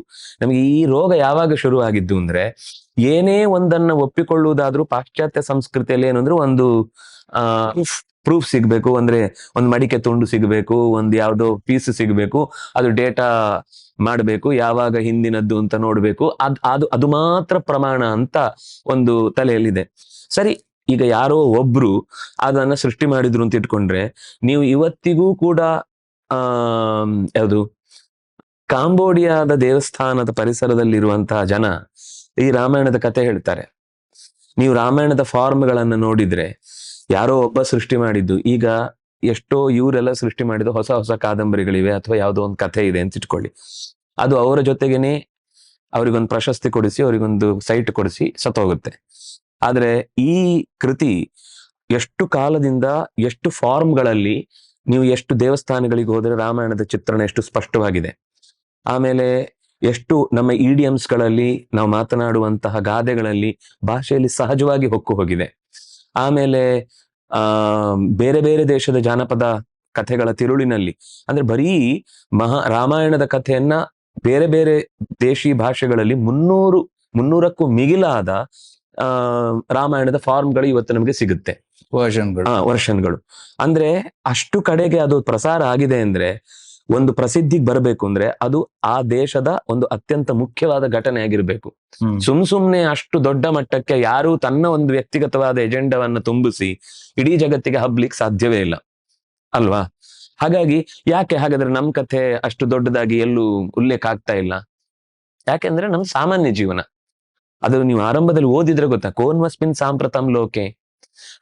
ನಾರದರ ಹತ್ರ ವಾಲ್ಮೀಕಿಗಳು ಕೇಳ್ತಾರೆ, ನನಗೆ ಲೋಕೋತ್ತರವಾದ ವ್ಯಕ್ತಿತ್ವ ಇರುವಂತಹ ಒಬ್ಬ ವ್ಯಕ್ತಿಯ ಕಥೆ ಬೇಕು ನನಗೆ, ಅದನ್ನ ನೀವು ಹೇಳಿ ಅಂತ ಹೇಳಿದಾಗ ಅವರ ಕಾಲದಲ್ಲೇ ಇದ್ದ ರಾಮನ ಕಥೆಯನ್ನ ಹೇಳಿ ಆ ಕಥೆಯ ಮೂಲಕ ಇಡೀ ಮುಂದಿನ ಪ್ರಕ್ರಿಯೆ ಶುರುವಾಗುತ್ತೆ. ಅಂದ್ರೆ ಓದ್ತಾ ಹೋದ ಹಾಗೆ ನಮಗೆ ಅದರ ಎವಿಡೆನ್ಸ್ಗಳು, ಅಲ್ಲಿ ಸಿಗುವಂತ ಇಷ್ಟು ಡೀಟೇಲ್ಸು ನಾವು ಹುಡುಕಿಯೂ ಕೊಡ್ಲಿಕ್ಕೆ ಸಾಧ್ಯ ಇಲ್ಲ. ಯಾರು ಬರಿಬೇಕು ಅಂತಿದ್ದವನು, ಯಾವ ಕಾಲುವೆ, ಎಲ್ಲಿ ಋಷಿಗಳ ಆಶ್ರಮ ಇತ್ತು, ಯಾರು ಬರೆದ್ರು, ಅಲ್ಲಿ ಯಾರು ತಪಸ್ಸು ಮಾಡಿದ್ರು, ಅದರ ಹಿಂದಿನ ಇತಿಹಾಸ ಏನು, ಅಷ್ಟೂ ಜಾಗಗಳಿಗೆ ಹಿಂದಿನ ಇತಿಹಾಸದ ಕಥೆಯನ್ನು ವಿಶ್ವಾಮಿತ್ರರ ಹತ್ರ ರಾಮಚಂದ್ರ ಪ್ರಶ್ನೆ ಮಾಡಿದಾಗ ವಿಶ್ವಾಮಿತ್ರರು ಬಿಚ್ಕೊಳ್ತಾ ಹೋಗ್ತಾರೆ. ಅದು ಒಂದು ಕಡೆಯಲ್ಲಿ ಇದ್ದದ್ದು ನಿಮಗೆ ಅಕಸ್ಮಾತ್ ತಪ್ಪು ಅನ್ಸಿದ್ರೆ, ಬೇರೆ ಬೇರೆ ಪುರಾಣಗಳಲ್ಲಿ ಬರುವಾಗ ಮತ್ತದೇ ಕಂಟೆಂಟು ಸೇಮ್ ಅಂದ್ರೆ ಆ ಕಂಟೆಂಟ್ ಎಲ್ಲಿಯೂ ತಪ್ಪದಂತೆ ಅದೇ ಹೆಸರುಗಳಿಂದ, ಅದೇ ಸ್ಥಳದಿಂದ, ಅದೇ ವಿಶೇಷಗಳಿಂದ ಬರುತ್ತೆ. ಅಂದ್ರೆ ಅದು ಜನಜನಿತವಾಗಿ ಒಬ್ಬ ಋಷಿ ಹೇಳಿದ್ದು ಇನ್ನೊಬ್ಬ ಋಷಿ ಹೇಳಿದ್ದು ವ್ಯತ್ಯಾಸ ಆಗ್ಲಿಲ್ಲ. ಕೆಲವೊಮ್ಮೆ ಪಾತ್ರಗಳ ಹೆಸರು ಎಲ್ಲೋ ಒಂದು ಶಬ್ದ ಆಚೀಚೆ ಬರ್ಬೋದು ಅಪರೂಪಕ್ಕೆ ಕೆಲವೊಮ್ಮೆ, ಆದ್ರೆ ಅದಕ್ಕೂ ಕೂಡ ಕಾರಣ ಇರುತ್ತೆ. ಈಗ ವಿಶ್ವರಥ ಅಂತ ವಿಶ್ವಾಮಿತ್ರನ ಮೊದಲ ಹೆಸರು, ಅವನು ಕ್ಷತ್ರಿಯನಾಗಿದ್ದಾಗ ಯಾವಾಗ ಅದನ್ನು ಧಿಕ್ಕರಿಸಿ ಅವನು ಅದಕ್ಕಿಂತ ಬ್ರಹ್ಮ ತೇಜಸ್ಸು ಅನ್ನೋದು ದೊಡ್ಡದು ಅಂತ ಹೊರಟ್ನು, ಅವನಿಗಾಗ ವಿಶ್ವಾಮಿತ್ರ ಅಂತ ಹೆಸರಾಯ್ತು. ಅಲ್ಲಿ ವಿಶ್ವರಥ ಅಂತ ಹೆಸರು ಕೊಟ್ಟಿರ್ತಾರೆ, ಇಲ್ಲಿ ವಿಶ್ವಾಮಿತ್ರ ಅಂತ ಹೆಸರು ಬಂತು. ಇಲ್ಲಿ ನಂತರ ಬಂದ ಹೆಸರು ಉಲ್ಲೇಖ ಮಾಡಿದ್ರು, ಅಲ್ಲಿ ಮೊದಲು ಬಂದ ಹೆಸರು ಉಲ್ಲೇಖ ಮಾಡಿದ್ರು. ಹೀಗೆ ಕಥೆಗಳಲ್ಲಿ ಎಲ್ಲೋ ಒಂದು ವ್ಯತ್ಯಾಸಗಳು ಕಂಡ್ರು ಕೂಡ ಅದಕ್ಕೂ ಕಾರಣ ಇರುತ್ತೆ. ಮತ್ತೆ ಯಾವುದೇ ಒಂದು ಕಥೆಯ ಹಿನ್ನೆಲೆಯಲ್ಲಿ ಹೊರಟಾಗ ಅದರ ಒಂದು ಸಾಮಾಜಿಕ ವ್ಯವಸ್ಥೆ ಅದು ಹೇಗಿತ್ತು ಅಂತ ತಿಳಿಸುವುದು ಆ ಇತಿಹಾಸದ ಭಾಗದ ಮುಖ್ಯ ಉದ್ದೇಶ ಆಗಿರುತ್ತೆ. ಆದ್ರಿಂದ ಹೇಳುದು ಸುಲಭ. ನಾನು ಹೇಳುದೇನು ಅಂದ್ರೆ, ಸುಳ್ಳು ಅನ್ನೋದನ್ನ ಪ್ರೂವ್ ಮಾಡ್ಲಿ. ನೀವು ಮಾತಿಗೆ ಹೇಳ್ತೀರಿ ಹೊರತು ಇದು ನಡೆದೇ ಇಲ್ಲ ಅನ್ನೋದಕ್ಕೆ ಅವ್ರ ಹತ್ರ ಏನಾದ್ರೂ ದಾಖಲೆ ಇದೆಯಾ? ರಾಮಾಯಣಕ್ಕಾದ್ರೂ ನಾವು ಅದು ಸ್ವಲ್ಪ ತುಂಬಾ ಹಳೆಯದಾದ್ರಿಂದಾಗಿ ನಾವು ನೇರವಾಗಿ ಎಲ್ಲವನ್ನೂ ಇಟ್ಟುಕೊಂಡು ಮಾತಾಡ್ಲಿಕ್ಕೆ ಕಷ್ಟ. ಆದ್ರೆ ಮಹಾಭಾರತದ್ದು ನಾವು ಈಗ ದ್ವಾರಕೆಯ ಹತ್ರ ಇರುವ ಅಷ್ಟೂ ಒಳಗಿನ SR ರಾವ್, ಶಿಕಾರಿಪುರ ರಂಗನಾಥ ರಾವ್ ಅವರು ಆ ದ್ವಾರಕೆಯಲ್ಲಿ ಒಂದು 40 ವರ್ಷದ ಹಿಂದೆ ಆ ಕೆಲಸವನ್ನ ಎಂಥ ಕಷ್ಟಪಟ್ಟಿದ್ದಾರೆ ಅಂದ್ರೆ, ಅವರಿಗೆ ಯಾವ ಸಹಕಾರ ಇಲ್ಲದೇ ಇದ್ರೂ ಕೂಡ ಸರಿಯಾಗಿ ಅದನ್ನ ದಾಖಲೆ ಮಾಡಿ ಇಟ್ಟು ಇವತ್ತಿಗೂ ಅದು ಮ್ಯೂಸಿಯಂ ಅಲ್ಲಿ ಕುರುಕ್ಷೇತ್ರದಲ್ಲಿ ಕೆಲವು ಸಂಗತಿಗಳಲ್ಲಿ ತೆಗೆದಿಟ್ಟ. ಯಾಕಂದ್ರೆ ಅವರಿಗೆ ಅದೇ ಪ್ರೂಫ್ ಅಲ್ವಾ, ಪುಣ್ಯಕ್ಕೆ ಅದು ನಮ್ಗೆ 5000 ವರ್ಷದ ಹಿಂದಿನ ಕಥೆ ಆಯ್ತು, ಸಿಕ್ಬಿಡ್ತು. ಅಂದ್ರೆ ಅದರ ಇದು ಕೂಡ ಸಿಕ್ಕಿದೆ. ಹೌದು, ಅಂದ್ರೆ ಎಷ್ಟು ವರ್ಷ ಹಿಂದೆ ಅನ್ನೋದಕ್ಕೆ ಅದು ದಾಖಲೆ ಎಲ್ಲವೂ ಇಷ್ಟು ಸ್ಪಷ್ಟ ಇದೆ. ಇದಕ್ಕೆ ಅದಾಗಿರ್ಬಹುದು ಅಂತ ನಿಧಾನಕ್ಕೆ ಮತ್ತೆ ಶುರು ಮಾಡ್ತಾರೆ ಅವರು. ಏನು ಅಂದ್ರೆ, ಈ ಕಸ ಇದ್ದದ್ದನ್ನ ಪಕ್ಕದ ಕಾಂಪೌಂಡಿಗೆ ಹಾಕಿ ಹೋಗೋರಷ್ಟೇ, ಜೋರ್ ಮಾಡ್ತಾ ಇದ್ರು, ತಿರುಗಿ ನೋಡಲ್ಲ. ಅವರಿಗೆ ಎಸೆಯುವುದಷ್ಟೇ ಕೆಲಸ, ಅದ್ರ ಮೇಲೆ ಅದು ಕ್ಲೀನ್ ಮಾಡ್ಬೇಕಾ, ಅದು ನಂದಲ್ಲ ಇನ್ನೊಬ್ರದ್ದು, ಹೀಗೆ ಯಾವ ಉತ್ತರವೂ ಬೇಕಿಲ್ಲ ಅವರಿಗೆ. ಅದರಿಂದಾಗಿ ಅಂಥವರ ವಾದಕ್ಕೆ ನಮ್ಮ ನಂಬಿಕೆಯನ್ನು ನಾವು ಬಿಟ್ಕೊಡ್ಬೇಕಾದ ಅಗತ್ಯ ಇಲ್ಲ. ಅವರ ವಾದ ಹಾಗಿರ್ಲಿ, ಅವ್ರು ಅದರಲ್ಲೇ ಬೆಳಿಲಿ. ಆದ್ರೆ ನೀವು ಕೇಳಿದ ಪ್ರಶ್ನೆ ಗೊಂದಲ ಬಂದವರಿಗೆ ತುಂಬಾ ಮುಖ್ಯ ಆಗುತ್ತೆ. ಆ ದೃಷ್ಟಿಯಿಂದ ನಾವು ಉತ್ತರ ಕೊಡ್ಬೇಕು. ಆ ಹಂತಕ್ಕೆ ನಾವು ಹೋದಾಗ ಅದನ್ನು ಓದಿದ ಮೇಲೆ ನಾವು ಎದುರುಗಡೆ ಕೂತಾಗ ಅದರ ಬಗ್ಗೆ ಹೆಚ್ಚು ವಿಶ್ವಾಸ ತರಿಸ್ಬೋದು ಹೊರತು ಬರೀ ನೀವು ಅದು ಹೇಗೆ ಈ ಕ್ಷಣಕ್ಕೆ ಅದನ್ನ ಸಮರ್ಥಿಸಿಕೊಳ್ತೀರಿ ಅಂತ ಹೇಳೋದು ಸ್ವಲ್ಪ ಕಷ್ಟ. ಅದಕ್ಕೆ ಜ್ಞಾನ ಅನ್ನೋದು ಒಂದೇ ದಿವಸದ ಪ್ರೋಗ್ರೆಸ್ ಅಲ್ಲ, ಅದು ಹಂತ ಹಂತವಾಗಿ ಬೆಳೆದು ಒಂದೇನು ಅಂದ್ರೆ, ನಾನು ತಿಳಿಯದ ಸಂಗತಿಯೂ ಇರಬಹುದು ಅನ್ನುವ ಓಪನ್ ಮೈಂಡ್ನೆಸ್ ಯಾವಾಗ ಇರುತ್ತೋ ನಮಗೆ ಇಂಥ ಉತ್ತರಗಳು ಸಿಗ್ತವೆ. ನಮಗೆ ಬೇರೆ ಕೇವಲ ಒಂದು ಪ್ರಶ್ನೆಗಳನ್ನು ಮಾತ್ರ ಮಾಡಿ ಉತ್ತರಗಳು ಬೇಕಿಲ್ಲ ಅಂತ ಹೊರಟು ಹೋಗೋರಿಗೆ ನಾವು ಏನು ಅವರನ್ನ ಸಮಾಧಾನ ಮಾಡೋದು ಕಷ್ಟ. ನಂದೇ ಸರಿ, ನನಗೆ ಗೊತ್ತಿರೋದು ಮಾತ್ರ ಸತ್ಯ, ಅದು ಬಿಟ್ಟು ಬೇರೇನು ಇಲ್ಲ ಇಲ್ಲ ಅಂತ ವಾದ ಮಾಡೋರಿಗೆ ನಾವು ಆಯ್ತಪ್ಪ ನಿಂದೆ ದೊಡ್ಡ ಸಂಗತಿ ಅಂತ ಹೇಳಿ ಬಿಟ್ಬಿಡ್ಬೇಕಷ್ಟೇ. ಅದೇ ಮತ್ತೆ ನಾವು ಈ ಆರಾಧನೆಯ ಬಗ್ಗೆ ಬರೋದಾದ್ರೆ, ನೀವು ತುಂಬಾ ಚೆನ್ನಾಗಿ ಅಂದ್ರೆ ಆ ಸೂರ್ಯನಿಂದ ಆ ಶಕ್ತಿಯನ್ನ ಆವಾಹಿಸಿ ಇದ್ ಮಾಡೋದು. ಮತ್ತೆ ಅದೇ ನೀವು ಗಮನಿಸಿ ದೇವಸ್ಥಾನಗಳಲ್ಲೆಲ್ಲ ನೀವು ಇನ್ನೊಂದು ಪ್ರಶ್ನೆ ಕೇಳಿದ್ರಿ, ಪ್ರತಿಷ್ಠೆಗೂ ಆವಾಹನೆಗೆ ವ್ಯತ್ಯಾಸ ಅಂತ. ಸೂರ್ಯನ ಕಿರಣವನ್ನ ಅದ್ರ ಮೇಲೆ ಬೀಳುವ ಹಾಗೆ ಮಾಡ್ತಾರೆ ಪ್ರತಿಷ್ಠೆಯ ಸಂದರ್ಭದಲ್ಲಿ, ಮತ್ತು ವರ್ಷಕ್ಕೊಮ್ಮೆ ಆ ಏನು ಉತ್ಸವ ಆಗುವ ಸಂದರ್ಭದಲ್ಲಿ, ಅಂದ್ರೆ ಕನ್ನಡಿ ಹಿಡಿದು ಹೊರಗಿನ ಭಾಗದಿಂದ ಪ್ರತೀಕಕ್ಕೆ ಬಿಂಬಕ್ಕೆ ಅದರ ಬೆಳಕನ್ನು ಬಿಡ್ತಾರೆ. ಮತ್ತೆ ಇಲ್ಲಿ ನಮ್ಮ ಗವಿಗಂಗಾಧರದಲ್ಲಿ ಆ ಸಂಕ್ರಾಂತಿಯ ಸಮಯದಲ್ಲಿ ಅದು ಲಿಂಗದ ಮೇಲೆ ಬೀಳುವ ಹಾಗೆ ಪ್ರಾಕೃತಿಕವಾದ ವ್ಯವಸ್ಥೆ ಇರುವಂತದ್ದೆಲ್ಲ ಅದು ಯಾಕೆ ಅಂತಂದ್ರೆ ಈ ಕಾರಣಕ್ಕೆ, ಆ ಬಿಂಬಕ್ಕೆ ಸೂರ್ಯನಿಗೆ ನೇರ ಒಂದು ಸಂಪರ್ಕ ಇರುತ್ತೆ. ಆ ಹಿನ್ನೆಲೆಯನ್ನ ಯೋಚನೆ ಮಾಡಿದ್ರು ಸೂರ್ಯಶಕ್ತಿಗೂ ಅದಕ್ಕಿರುವ ಸಂಬಂಧ ನಮ್ಗೆ ಅರ್ಥ ಆಗುತ್ತೆ. ಇನ್ನು ಪ್ರತಿಷ್ಠೆ ಮತ್ತು ಆವಾಹನೆಗೆ ಇರುವ ವ್ಯತ್ಯಾಸ ಏನು ಅಂದ್ರೆ, ಈ ಪ್ರತಿಷ್ಠೆ ಆಗುವಾಗ ನಾವು ಯಾರು ಸಾಮಾನ್ಯರು ಒಂದೇ ಕ್ಷಣಕ್ಕೆ ಹೋಗಿ ಪ್ರತಿಷ್ಠೆ ಮಾಡ್ಲಿಕ್ಕೆ ಆಗುದಿಲ್ಲ. ಅದು ಇಡೀ 10 ಜನರ ಅಥವಾ 100 ಹಿರಿಯರ ಒಂದು ತಪಸ್ಸಿನ ಪ್ರಾರ್ಥನೆ ಇರುತ್ತಲ್ಲಿ ಆ ಸನ್ನಿಧಾನ ಬರ್ಲಿಕ್ಕೋಸ್ಕರ. ಅದಕ್ಕೋಸ್ಕರ ನೀವು ಆ ಕಲಶಗಳನ್ನೆಲ್ಲ ಪ್ರತಿಷ್ಠೆ ಮಾಡುವಾಗ ನೀವು ನೋಡಿರ್ಬೋದು, ಅದರಲ್ಲಿ 100 ಒಟ್ಟು 1000 ಕಲಶ ಅಂತ ಇಟ್ಟುಕೊಂಡ್ರೆ 1000 ತರದ ದ್ರವ್ಯಗಳನ್ನ ಅಲ್ಲಿ ಆ ಪ್ರತೀಕದ ಮೇಲೆ, ಅಂದ್ರೆ ನೀವು ಯಾವ ಮಂತ್ರವನ್ನ ಮುಖ್ಯವಾಗಿ ಇಟ್ಟುಕೊಂಡು, ಯಾವ ಆಕೃತಿಯಲ್ಲಿ ಈ ದೇವರನ್ನ ನಾನು ಚಿಂತಿಸ್ಬೇಕು ಅನ್ನೋದನ್ನ ಮನಸ್ಸಲ್ಲಿ ಇಟ್ಟುಕೊಂಡು ಅಲ್ಲಿ ಪ್ರತಿಷ್ಠೆ ಮಾಡ್ತಿರೋ ಆ ದೇವ್ರು. ಈಗ ಲಿಂಗವೇ ಆಗಿದ್ರು ಗಣಪತಿಗೂ ಲಿಂಗ ಇದೆ, ದುರ್ಗೆಗೂ ಲಿಂಗ ಇದೆ, ವಿಷ್ಣುವಿಗೂ ಲಿಂಗ ಇದೆ, ಶಿವನಿಗೂ ಲಿಂಗ ಇದೆ, ಸುಬ್ರಹ್ಮಣ್ಯನಿಗೂ ಲಿಂಗ ಇದೆ. ಲಿಂಗ ಅನ್ನೋದು ಒಂದು ರೂಪ ಅಷ್ಟೇ. ರೂಪ. ನೀವು ಅದರಲ್ಲಿ ನನಗೆ ಗಣಪತಿಯನ್ನ ಆವಾಹನೆ ಮಾಡಬೇಕು ಅಂತ ನೀವು ಪ್ರತಿಷ್ಠೆ ಮಾಡಿದ್ರೆ ಅದು ಗಣಪತಿ ಲಿಂಗ ಆಗುತ್ತೆ. ಲಿಂಗ ಅನ್ನೋ ಶಬ್ದಕ್ಕರ್ಥ ಲೀನಂ ಗಮಯತಿ, ಅಡಗಿದ್ದದ್ದನ್ನ ನಿಮಗೆ ಎತ್ತಿ ತೋರಿಸುತ್ತೆ. ಓಕೆ. ಮುಳುಗಿದ್ದದ್ದನ್ನ ಎತ್ತಿ ತೋರಿಸುತ್ತೆ. ನಿಮ್ಗಲ್ಲಿ ಅವ್ರು ಗಣಪತಿಯನ್ನ ಪ್ರತಿಷ್ಠೆ ಮಾಡಿ ಅವ್ರು ಗಣಪತಿ ಅಂತ ಹೇಳಿದ್ರೆ ನಿಮ್ಗೆ ಗಣಪತಿಯ ಅನುಗ್ರಹವೇ ಆಗ್ತಾ ಹೋಗುತ್ತೆ. ಹಾಗಾಗಿ ಪ್ರತಿಷ್ಠೆ ಅಂತ ಬಂದಾಗ ಮಂತ್ರ ಬಹಳ ಮುಖ್ಯ, ಪ್ರತಿಷ್ಠೆ ಮಾಡುವವನ ತಪಸ್ಸು ಮುಖ್ಯ, ಅವನ ಕಲ್ಪನೆ ಮುಖ್ಯ. ಅಂದ್ರೆ ಎಲ್ಲರನ್ನು ಕೇಳಿ ಮಾಡ್ತಾರೆ ಅದನ್ನು, ಸುಮ್ನೆ ಅವನಿಗೆ ಇಷ್ಟ ಬಂದದ್ದು ಮಾಡ್ಲಿಕ್ಕೆ ಆಗುದಿಲ್ಲ. ಅದಕ್ಕೋಸ್ಕರ ಅಲ್ಲಿ ಊರಿನ ಹಿರಿಯರು ಎಲ್ಲರ ಹಿಂದೆ ಏನಿತ್ತು, ಕೆಲವೊಂದ್ ಸರ್ತಿ ದೇವಸ್ಥಾನ ಎಲ್ಲೋ ಮುಚ್ಚಿ ಹೋಗಿರುತ್ತೆ, ಮತ್ತೆ ಪ್ರತೀಕ ಸಿಗುತ್ತೆ, ಸಿಕ್ಕಿದಾಗ ಅಲ್ಲಿ ಆ ಪ್ರತೀಕದಲ್ಲಿ ಕೆಲವು ಆಯುಧಗಳು ಕಟ್ಟಾಗಿರುತ್ತೆ, ಏನೋ ಆಗಿರುತ್ತೆ, ಅದೇನು ಅಂತ ಮತ್ತೆ ಅವರು ಪ್ರಶ್ನೆ ಎಲ್ಲ ಇತ್ಯಾದಿಗಳನ್ನ ಹಾಕಿ ಹುಡುಕ್ತಾರೆ ಏನಾಗಿದೆ ಅಂತ. ಅದರ ಹಿನ್ನೆಲೆ ನೋಡಿದ ಕೊನೆಗೆ ಅವರಿಗೆ ಸಿಗುತ್ತೆ ಅಲ್ಲಿಯ ದೇವಸ್ಥಾನದ ಒಳಗಿನ ಸಣ್ಣ ಪುಟ್ಟ ಕುರುಹುಗಳೇನಿರುತ್ತೆ. ಇದರಿಂದ ಇದೇ ಭಗವಂತನ ಇಲ್ಲಿಯ ಸನ್ನಿಧಾನದ ರೂಪ ಅಂತ ಗೊತ್ತಾದಾಗ ಅದಕ್ಕೆ ಸರಿಯಾಗಿ ಪ್ರತೀಕಗಳನ್ನೇ ಪ್ರತಿಷ್ಠೆ ಮಾಡ್ತಾರೆ. ಈಗ ಲಿಂಗ ಅಂತ ಅನ್ನೋದು ನಾನು ನಿಮ್ಗೆ ಎಲ್ಲದರಲ್ಲೂ ಲಿಂಗ ಇದೆ ಅಂತ ತಿಳಿಸ್ಲಿಕ್ಕೆ ಅಷ್ಟೇ ಹೇಳಿದೆ. ಪ್ರತಿಷ್ಠೆ ಅಂತ ಬಂದಾಗ ಸಾಮಾನ್ಯವಾಗಿ ಒಂದು ಆಕೃತಿ ಇರುವಂತದ್ದನ್ನೇ ಪ್ರತಿಷ್ಠೆ ಮಾಡಿದಾಗ, ಪ್ರತಿಷ್ಠೆ ಅಂತ ಬಂದಾಗ ಅಲ್ಲಿ ಕಲೆಗಳನ್ನ ಸಂಗ್ರಹ ಮಾಡುವುದು, ಭಗವತ್ ಕಲೆಗಳನ್ನ, ಎಲ್ಲ ಕಡೆ ಇರುವ ಅಪರೂಪದ ಶಕ್ತಿ. ಕಲೆ ಅಂದ್ರೆ ಎಲ್ಲಾ ವಸ್ತುಗಳಲ್ಲೂ ಭಗವಂತನ ವಿಶೇಷ ಸನ್ನಿಧಾನಗಳು ಇರ್ತವೆ. ಬೇರೆ ಅರ್ಥ ನಮ್ಮ ಕಲೆ ಗೊತ್ತಿರುತ್ತೆ. ಅದೇ ಕಲೆ ಅಂದ್ರೆ ಈಗ ಹೇಗೆ ಹೇಳುದು, ಈ ಚಂದ್ರನಲ್ಲಿ ಒಂದು ಹುಣ್ಣಿಮೆಯಿಂದ ಅಮಾವಾಸ್ಯೆಗೆ ಅಥವಾ ಅಮಾವಾಸ್ಯೆಯಿಂದ ಹುಣ್ಣಿಮೆಗೆ ಬರುವಾಗ ಒಂದೊಂದು ಚೂರ್ಚೂರೇ ತುಂಡು ಜಾಸ್ತಿ ಆಗ್ತಾ ಬರುತ್ತೆ. ಅಂದ್ರೆ ಅದರ ಸೂಕ್ಷ್ಮ ಭಾಗ ಕಲೆ ಅಂತಂದ್ರೆ. ಆ ಸೂಕ್ಷ್ಮ ಭಾಗಗಳಲ್ಲಿ ದೇವರ ಸನ್ನಿಧಾನ ಎಲ್ಲೆಲ್ಲಿರುತ್ತೋ ಅದೆಲ್ಲವನ್ನು, ಈಗ ಅಲ್ಲಿ ಏನೇನಿರುತ್ತೆ ಅಂದ್ರೆ ಕೆಲವು ಅಪರೂಪದ ಸಮಿಧೆಯ ಮರಗಳಿರ್ತವೆ. ಸಮಿಧೆ ಅಂತಂದ್ರೆ ಯಜ್ಞದಲ್ಲಿ ಆಹುತಿಗಾಗಿ ಹಾಕುವಂತಹ ಮರದ ಕೆಲವು, ಈಗ ಹೇಗೆ ಹೇಳುದು, ಅಶ್ವತ್ಥ ಅಥವಾ ಯಗ್ರೋಧ ಅಂತಾರೆ, ಅಥವಾ ಅದಕ್ಕೆ ಏನಂತಾರೆ ಆಲದ ಮರ, ಆಮೇಲೆ ಉದುಂಬರ ಅಂದ್ರೆ ಹತ್ತಿ, ಇಂಥ ಮರದ ಕೆತ್ತಗಳನ್ನ ಅಂದ್ರೆ ಅದರ ತೊಗಟೆಗಳನ್ನ ಕಟ್ಟು ಮಾಡಿ ತಂದು ಅದನ್ನ ನೀರಿನಲ್ಲಿ ಕಾಯಿಸಿ ಅದರ ಕಷಾಯವನ್ನ ಆ ತಂಬಿಗೆಯಲ್ಲಿ ತುಂಬಿಡ್ತಾರೆ.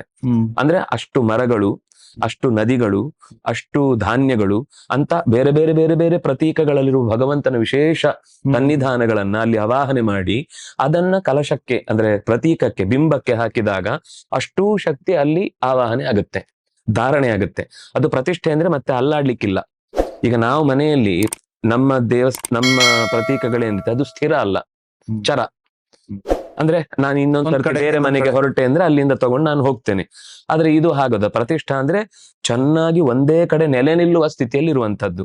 ಅದು ನೆಲೆ ನಿಂತ ಮೇಲೆ ಅದಕ್ಕೆ ನಿತ್ಯ ಅರ್ಚಕಸ್ಯ ತಪೋಬಲಾತ್, ಅವನು ಎಷ್ಟು ಅನುಷ್ಠಾನಶೀಲನಾಗಿ ಅದರಲ್ಲಿ ಕಲಾ ಆವಾಹನೆ ಮಾಡಿ ನಿತ್ಯ ಪೂಜೆ ಮಾಡ್ತಾನೋ ಅಷ್ಟು ಇಡೀ ಊರಿಗೆ ಅದರಿಂದ ಲಾಭ ಆಗುತ್ತೆ.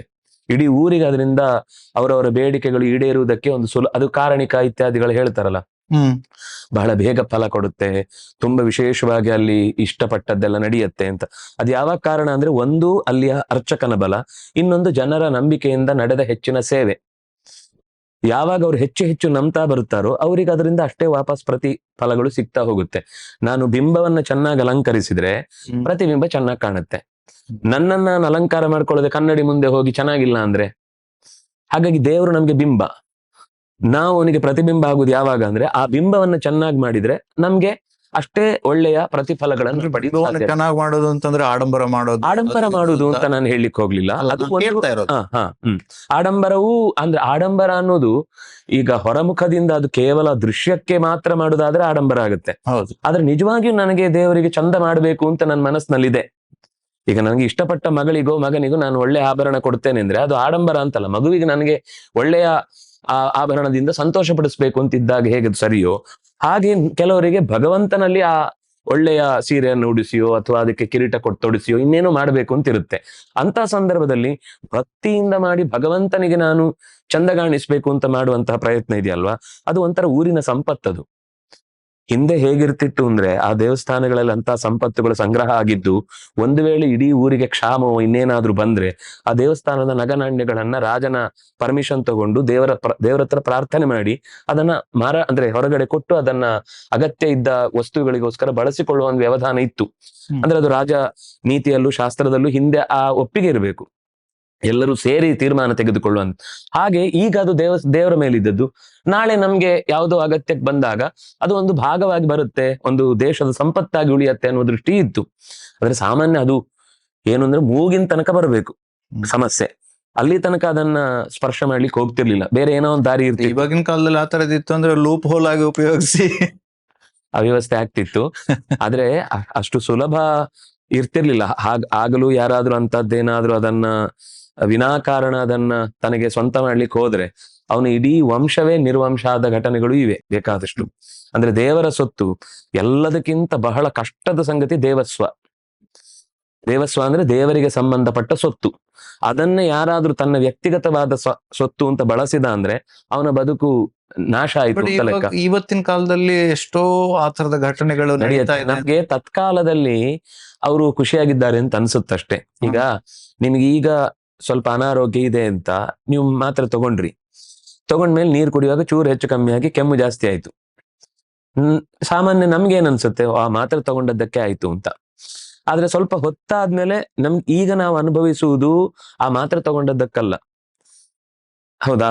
ಅಲ್ಲ, ಕುಡಿಯುವಾಗ ಕೆಮ್ಮು ಬಂತು, ಅದರ ಜೊತೆಗೆ ಬಂತು. ಆದ್ರೆ ಅದು ಪರಿಹಾರ ಕಾಣುವುದು ನಿಮ್ಗೊಂದು 1 ಗಂಟೆಯೋ 3 ಗಂಟೆಯೋ ದಾಟಿದ್ಮೇಲೆ. ಹಾಗೇನೆ ಈಗ ಅವ್ರು ಈಗ ಏನ್ ಸ್ವೀಕರಿಸಿ ಆರಾಮಾಗಿದ್ದಾರೆ ಅಂತ ಕಾಣ್ತಾ ಇದೆ, ಅದು ಈಗಿದ್ದಲ್ಲ. ಹಿಂದಿದ್ ಯಾವುದೋ ಒಂದು ಸಂದರ್ಭದ ಅವರ ಒಳ್ಳೆಯ ಕೆಲಸ ಈಗ ಅವರನ್ನು ರಕ್ಷಿಸ್ತಾ ಇದೆ.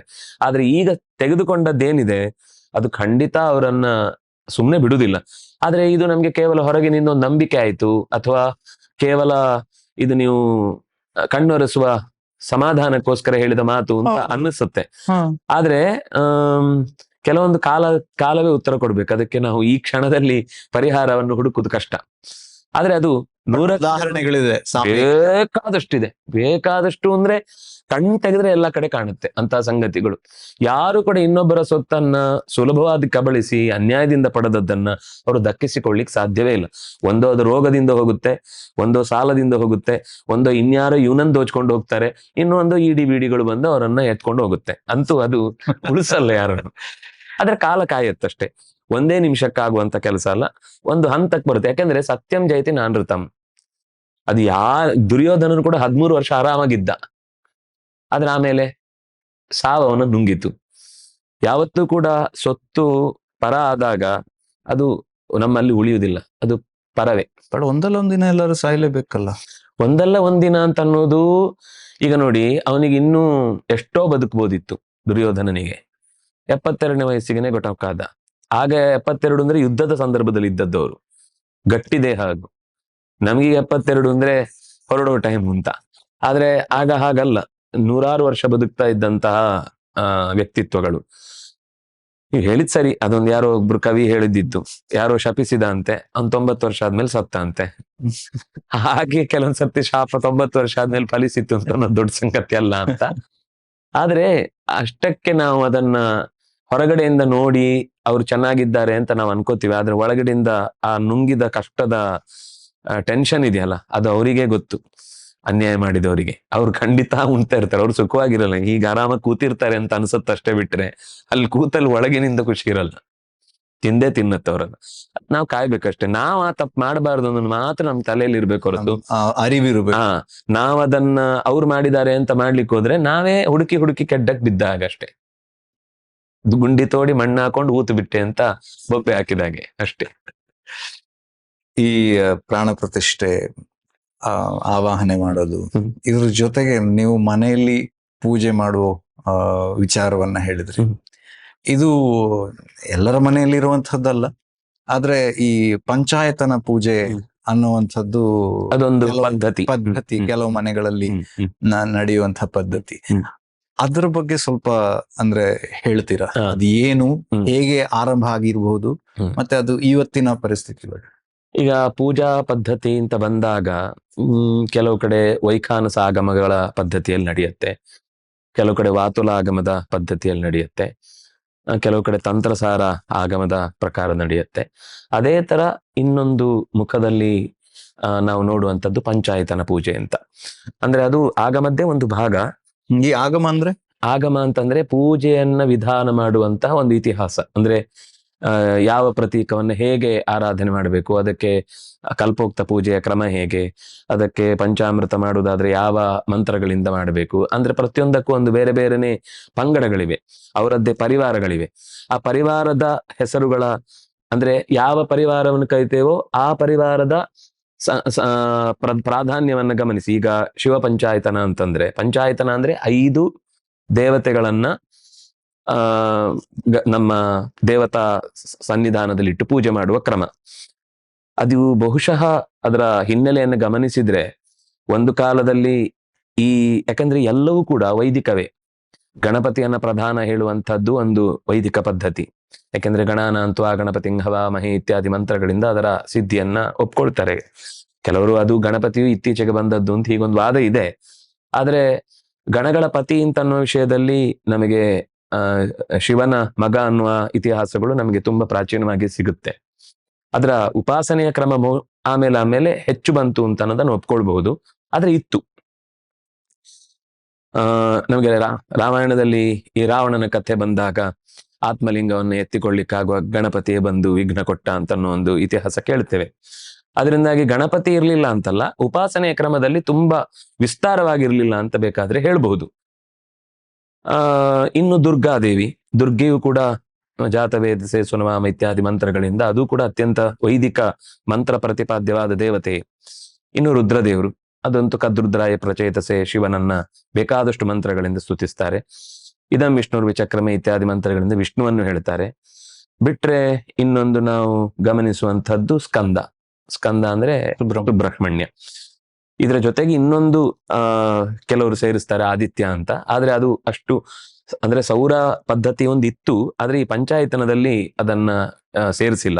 ಈ 5 ಪ್ರತೀಕಗಳನ್ನು ಇಟ್ಟುಕೊಂಡು ಅಲ್ಲಲ್ಲಿ ನಮ್ದು ವೈದಿಕವಾದ ಒಂದು ಪರಂಪರೆ ಆದ್ರಿಂದಾಗಿ ನಾವೇ ಈ ಮಂತ್ರದಿಂದ ಪ್ರತಿಪಾದ್ಯವಾದ ದೇವತೆಯ ಗರಿಮೆಯನ್ನ ನಾವು ಸಮಾಜದಲ್ಲಿ ಬಿತ್ತಬೇಕು ಅಂತ ಅದು ಒಂಥರ ಒಬ್ರಿಗೊಬ್ರಿಗೆ ಕ್ಲಾಶ್ ಆಗುವ ಸಾಧ್ಯತೆ ಇತ್ತು ಅಂತ ಅನ್ಸುತ್ತೆ.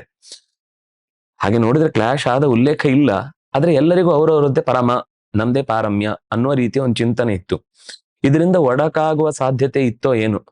ಅದು ಶಂಕರರ ಕಾಲದಲ್ಲಿ ಅವರು ಅದನ್ನ ಏನ್ ಮಾಡಿದ್ರು ಅಂತಂದ್ರೆ, ಹೀಗೆ ಪರಸ್ಪರ ಒಂದು ದೇವತಾ ಹೆಸರಿನಿಂದ ಸಮಾಜದಲ್ಲಿ ಒಡಕುಂಟಾಗುವುದನ್ನ ತಪ್ಪಿಸ್ಲಿಕ್ಕೋಸ್ಕರ ಅವರು ಈ ತರದ ಒಂದು ವ್ಯವಸ್ಥೆಯನ್ನ ಆ ಕಾಲದಲ್ಲಿ ಒಂದು ಸಮಾಜದ ಮಧ್ಯದಲ್ಲಿ ತಂದ್ರು. ಯಾಕೆಂದ್ರೆ ಇದರಿಂದ ನೀವು ಅಕಸ್ಮಾತ್ ಯಾಕಂದ್ರೆ ಕೆಲವರ ಕುಲದೇವರು ದುರ್ಗ, ಅವರಿಗೆ ಮನೆ ದೇವರು ತುರ್ಗೆ ಆಗ್ತಾಳೆ. ಕೆಲವರಿಗೆ ಅವರು ರುದ್ರ ಪ್ರಧಾನ ಪೂಜಕರಾಗ್ತಾರೆ. ಹಾಗಾಗಿ ಅದಕ್ಕೆ ಹೆಸರು ಬಂದದ್ದೇನು ಅಂದ್ರೆ ದುರ್ಗಾ ಪಂಚಾಯತನ, ವಿಷ್ಣು ಪಂಚಾಯತನ, ಇದು ಶಿವ ಪಂಚಾಯತನ, ಆಮೇಲೆ ಗಣಪತಿ ಪಂಚಾಯತನ ಅಂತ ಹೀಗೆ ಯಾರು ಅವರಿಗೆ ಕುಲದೇವರು, ಮನೆಯ ಪ್ರಧಾನ ದೇವರು, ಅದು ಮಧ್ಯಕ್ಕೆ ಬರುತ್ತೆ. ಉಳಿದದ್ ನಾಲ್ಕು ದಿಕ್ಕಲ್ಲಿ ಇರುತ್ತೆ. ಯಾರನ್ನು ದೇವಸ್ಥಾನಕ್ಕೆ ಹೋದ್ರು ಅಷ್ಟೇ, ಒಬ್ಬ ದೇವರು ಮುಖ್ಯ ಪ್ರಧಾನ ದೇವರು ಇರ್ತಾರೆ. ಇದ್ರೂ ಕೂಡ ಉಳಿದದ್ದೆಲ್ಲ ಇದ್ದ ಹಾಗೆ ಅದು ಪರಿವಾರ ಅಂತನ್ನುವ ದೃಷ್ಟಿಯಿಂದಲೇ. ಅಂದ್ರೆ ಸಮಾಜದ ಅಂದ್ರೆ ಒಂದು ಸಮನ್ವಯವಾದವನ್ನ ಹುಟ್ಟು ಹಾಕ್ಲಿಕ್ಕೋಸ್ಕರ ಮಾಡಿದಂತಹ, ಅಂದ್ರೆ ಬೇಕು ಅಂತ ಇದೇ ವಿಷಯದಿಂದ ಯಾರು ಪರಸ್ಪರ ವೈರಿಗಳಾಗಿ ಸಮಾಜದ ದುರ್ಭರತೆಗೆ ಕಾರಣ ಆಗಬಾರದು ಅನ್ನೋ ದೃಷ್ಟಿಯಿಂದ ಸೃಷ್ಟಿಯಾದಂತಹ ಒಂದು ಪದ್ಧತಿ. ಅದರಿಂದ ಎಷ್ಟೋ ಮನೆಗಳಲ್ಲಿ ಅಂತಹದ್ದೊಂದು ಪರಂಪರೆ ಇವತ್ತಿಗೂ ನಡ್ಕೊಂಡು ಬಂದಿದೆ. ಅಂದ್ರೆ ಒಂದು ಉದ್ದೇಶ ಅಲ್ಲಿ ಸ್ಪಷ್ಟ ಕಾಣುವುದೇ ಅಂದ್ರೆ ಸಾಮಾಜಿಕ ಒಂದು ಸಾಮರಸ್ಯವನ್ನ ಕಾಪಾಡುವ ವ್ಯವಸ್ಥೆ ಅದರಲ್ಲಿ ಇತ್ತು ಅಂತ ಗೊತ್ತಾಗುತ್ತೆ. ಹಾಗಾಗಿ ಅದಕ್ಕೆ ಪ್ರತ್ಯೇಕವಾದ ಅಷ್ಟೋತ್ತರಗಳಿವೆ, ಪ್ರತ್ಯೇಕವಾದ ಅಂಗಪೂಜೆಗಳಿವೆ, ಪ್ರತ್ಯೇಕವಾದ ಪತ್ರ ಪೂಜೆಗಳು ಇತ್ಯಾದಿಗಳೆಲ್ಲ ಆಯಾ ದೇವರಿಗೆ ಸಂಬಂಧಪಟ್ಟ ಪರಿವಾರವನ್ನ ಬೇರೆನೆ ಹೇಳಿ ಉಳಿದವ್ರ 4 ಜನರನ್ನ ಅವರು ಗೌಣ, ಯಾರಿಗೆ ಮನೆ ದೇವರು ಪ್ರಧಾನವೋ ಅವರು ಅದಕ್ಕೆ ಸಂಬಂಧಪಟ್ಟದ್ದು ವಿಶೇಷವಾಗಿ ಮಾಡ್ತಾರೆ. ಇನ್ನೇನು ಅಂದ್ರೆ ಸಾಮಾನ್ಯ ಈ ಹಬ್ಬಗಳಲ್ಲಾಗುವಾಗ ಗೌರಿ ತೃತೀಯಕ್ಕಾಗುವಾಗ ಇದು ಪ್ರಧಾನ ಆಗುತ್ತೆ, ಅದನ್ನು ತಂದು ವಿಶೇಷ ಪೂಜೆ ಮಾಡುತ್ತೆ. ಗಣಪತಿ ಚೌತಿಗಾಗುವಾಗ ಗಣಪ ಸಿಗ್ತಾನೆ, ಯಾವುದೋ ಅನಂತ ಪದ್ಮನಾಭ ವ್ರತ ಇತ್ಯಾದಿಗಳನ್ನು ಮಾಡಿದಾಗ ವಿಷ್ಣುವನ್ನು ಪೂಜೆ ಮಾಡುತ್ತೆ. ಹೀಗೆ ಎಲ್ಲಾ ಈ ಪರ್ವ ಕಾಲಗಳನ್ನು ಕೂಡ, ಹಬ್ಬದ ದಿನಗಳನ್ನು ಕೂಡ ಒಂದು ಯಶಸ್ವಿಯಾಗಿ ಮನೆ ತುಂಬಿಕೊಳ್ಳುವ ಒಂದು ಪದ್ಧತಿಯ ದೃಷ್ಟಿಯಿಂದ ಅದು ನಿರ್ಮಾಣ ಆಗಿ ಸಮಾಜದ ಒಂದು ಗಟ್ಟಿ ಭಾಗವಾಗಿ ಬಂತು ಅಂತ ನಾವು ಹೇಳ್ಬೋದು. ಇಷ್ಟು ಅದರ ಸ್ಥೂಲವಾದ ಪರಿಚಯ ಕೊಡ್ಬೋದು. ಮತ್ತೆ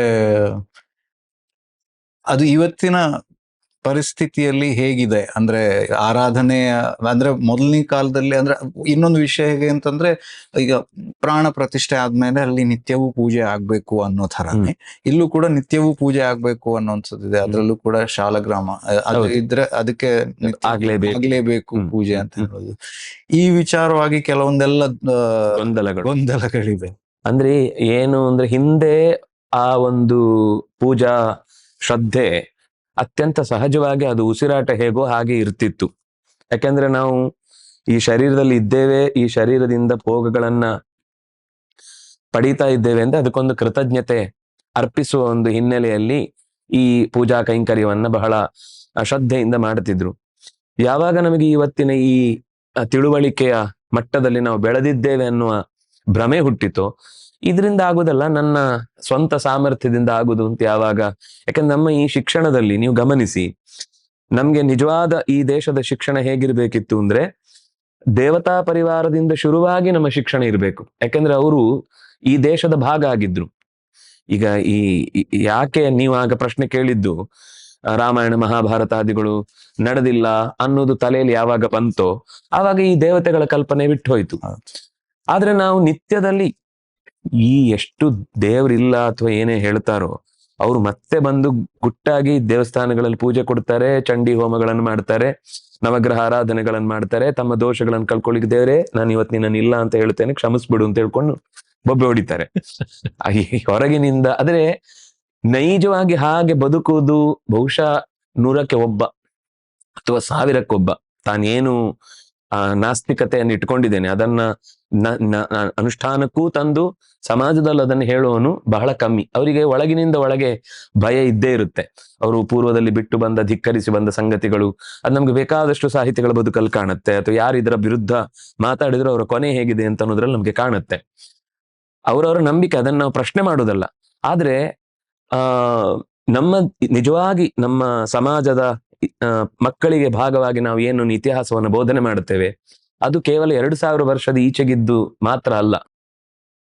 ನೀವು ರಾಮಾಯಣ ತನಕ ಹೋಗದೇ ಇದ್ರು ಮಹಾಭಾರತ ಆದ್ರೂ ನಮ್ಗೆ ಸಂಬಂಧ ಪಡುತ್ತಲ್ವಾ. ಇದು ನಿಮ್ಗೆ ಈ ಪ್ರೂಫ್ ಪ್ರಕಾರನೇ ನೀವು ಹುಡುಕ್ತೀರಿ ಅಂತಾದ್ರು ಅಲ್ಲಿ ಬಂದಾಗ್ಲೂ ನಮ್ಗೆ ಗೀತೆ ನಿತ್ಯ ಟೆಕ್ಸ್ಟ್ ಆಗ್ಬೇಕಿತ್ತು.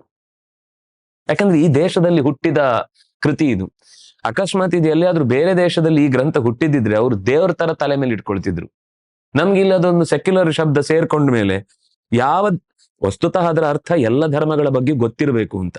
ಇವತ್ತದು ಧರ್ಮಾತೀತ ಅನ್ನುವ ಶಬ್ದದಿಂದ ಏನನ್ನೂ ತಿಳ್ಕೊಳ್ಬಾರ್ದು. ಆದ್ರೆ ಅವ್ರಿಗೆ ಬೇಕಾದ್ದೆಲ್ಲ ಮಾಡ್ಕೋಬಹುದು.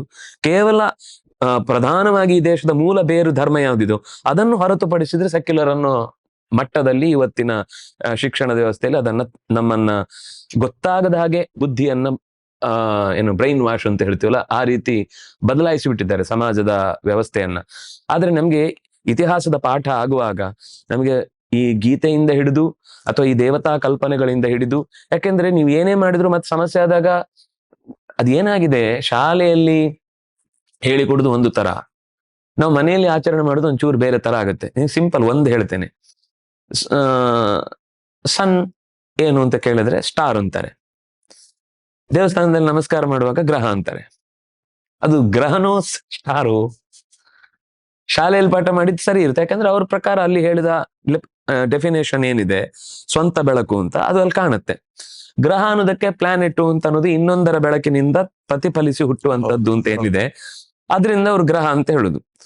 ನೀವಿಲ್ಲಿ ಪ್ರದಕ್ಷಿಣೆ ಹಾಕುವಾಗ ಸೂರ್ಯ ಮಧ್ಯದಲ್ಲಿದೆ ನವಗ್ರಹದಲ್ಲಿ.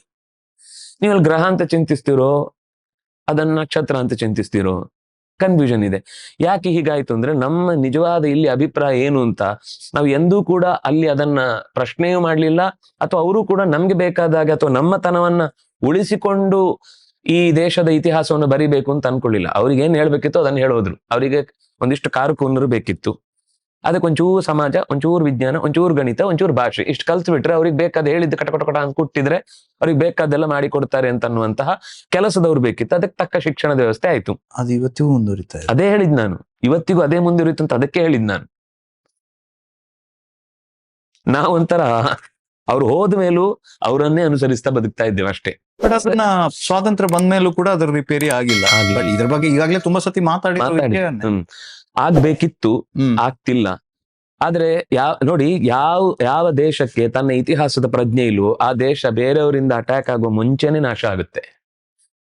ನಮ್ಗೊಂದೊಂಥರ ಕೆಲವೊಂದ್ಸಲ ಅನ್ನಿಸುವುದಿಷ್ಟು ಯಾಕೆ ಹಾನಿಯನ್ನ ನಾವು ಜಾಸ್ತಿ ಅನುಭವಿಸ್ತಾ ಇದ್ದೇವೆ ಅಂದ್ರೆ, ನಮ್ಮ ಮೂಲ ಬೇರಿನ ಪರಿಚಯ ಇಲ್ಲದೇನೆ ನಾವು ಬೆಟ್ಟವನ್ನು ಕಟ್ಟಿ ಕೂತಿದ್ದೇವೆ. ಪ್ರಸಂಗವಶಾತ್ ಆಗ ಹೇಳಿದ್ದು ನಕ್ಷತ್ರ ಗ್ರಹಗಳ ಬಗ್ಗೆ ಮಾತಾಡುವುದಾದ್ರೆ, ಗ್ರಹ ಅನ್ನುವ ಶಬ್ದಕ್ಕೆ ಪ್ಲಾನೆಟ್ ಅಂತ ನಾವು ಒಂದು ಪರ್ಯಾಯ ಪದವನ್ನ ಜೋಡಿಸಿದ್ವಿ. ಪ್ಲಾನೆಟ್ ಅನ್ನೋದಕ್ಕೆ ಡೆಫಿನೇಷನ್ ಇರುವುದು ಸ್ವಂತ ಬೆಳಕಿಲ್ಲದೆ ಇನ್ನೊಂದರ ಬೆಳಕಿನಿಂದ ಹೊಳೆಯುವಂಥದ್ದು ಅಂತ. ನಿಮ್ಗೆ ಗ್ರಹ ಅನ್ನೋದಕ್ಕೆ ಈ ಅರ್ಥ ಅಂತ ಯಾರು ಹೇಳಿದ್ರು? ಪ್ಲಾನೆಟ್ಗೆ ಆ ಅರ್ಥ ಇರ್ಬೋದು, ಗ್ರಹ ಅನ್ನೋದಕ್ಕೆ ಈ ಅರ್ಥ ಅಂತ ಯಾರು ಹೇಳಿದ್ರು? ನೀವು ನಮ್ಮ ಮೇಲೆ ಹೇರಿದ ಅರ್ಥ ಅದು. ವಸುಧ ಗ್ರಹ ಅಂದ್ರೆ ಆ ಅರ್ಥ ಇಲ್ಲ. ಜಾತಿ ಮತ್ತೆ ಧರ್ಮ, ರಿಲಿಜನ್ ವಿಷಯವೂ ಇದೇ ತರ. ಯಾಕಂದ್ರೆ ಜಾತಿ ಬೇರೆ, ವರ್ಣ ಬೇರೆ. ಧರ್ಮ ಅನ್ನುವುದು, ರಿಲಿಜನ್ ಅನ್ನೋದು ಎರಡನ್ನು ಇಟ್ಕೊಂಡ್ರೆ ಇದು ಇರುವೆ ಪಾದ, ಇದು ಆನೆ ಪಾದ. ಧರ್ಮದ ಒಳಗೆ ರಿಲಿಜನ್ ಒಂದು ಇರುವೆ ಪಾದ ಅಷ್ಟೇ ಬಿಟ್ರೆ ಧರ್ಮಕ್ಕೆ ಇನ್ನೂ ತುಂಬಾ ದೊಡ್ಡ ವ್ಯಾಪ್ತಿ ಇದೆ. ಹಾಗೆ ಜಾತಿ ಮತ್ತು ವರ್ಣ ಅನ್ನುವ ಶಬ್ದ ತೆಗೆದುಕೊಂಡಾಗ ಜೀವದ ಸ್ವಭಾವವನ್ನು ಹೇಳುದು ವರ್ಣ. ಎಲ್ಲ ಉದಾಹರಣೆ ಕೊಡ್ಲಿಕ್ಕೆ ಹೋದ್ರೆ ಆನೆ ಚಟ್ನಿ ಮಾಡ್ಬಿಡುತ್ತೆ ಅದು ಇದು ಅಂತ ಹೇಳಿ, ನಾನು ಅದಕ್ಕೆ ಹೇಳಿದ್ದು ಇರುವೆಯ ಪಾದ ಇಡುವ ಜಾಗ ಅಷ್ಟೇ. ಅಲ್ಲ ಹೇಳಿದ್ದು ಅದೇ ನೀವು ಹೇಳಿದ್ ಸರಿ. ಅವರಿಗೆ ಬೇಕಾದ್ದನ್ನು ಮಾತ್ರ ಹೇಳ್ಕೊಳ್ತಾರೆ. ನಾನು ಹೇಳಿದ್ದೇನು ಅಂದ್ರೆ, ಇರುವೆ ಪಾದ ಇಟ್ಟ ಜಾಗದ ಅಳತೆ ಎಷ್ಟೋ, ಆನೆಯ ಪಾದದ ಜಾಗ ಇಟ್ಟ ಅಳತೆ ಎಷ್ಟೋ, ಇರುವೆ ಪಾದದ ಅಳತೆಯನ್ನು ಇದ್ರೊಳಗಿಟ್ರೆ ಆನೆಯ ಪಾದದ ಅಳತೆ ಅದಕ್ಕಿಂತ ದೊಡ್ಡದು ಅನ್ನುವ ಹಾಗೆ ರಿಲಿಜನ್ ಅಂದ್ರೆ ಧರ್ಮ ಅಂದ್ರೆ ನೀವು ರಿಲಿಜನ್ ಅಂದ್ರೆ ಧರ್ಮ ಅಂತ ಹೇಳ್ಬೋದು. ಆದ್ರೆ ಧರ್ಮ ಅಂದ್ರೆ ರಿಲಿಜನ್ ಹೇಳಿಕ್ ಆಗುದಿಲ್ಲ. ರಿಲಿಜನ್ ಧರ್ಮದ ಒಳಗೆ ಹೋಗಿ ಸೇರುತ್ತೆ, ಧರ್ಮ ಅದಕ್ಕಿಂತ ವಿಸ್ತಾರವಾದದ್ದು. ಜಾತಿ ಜಾತಿ ಬೇರೆ, ಜಾತಿ ಮತ್ತು ವರ್ಣ ಬೇರೆ.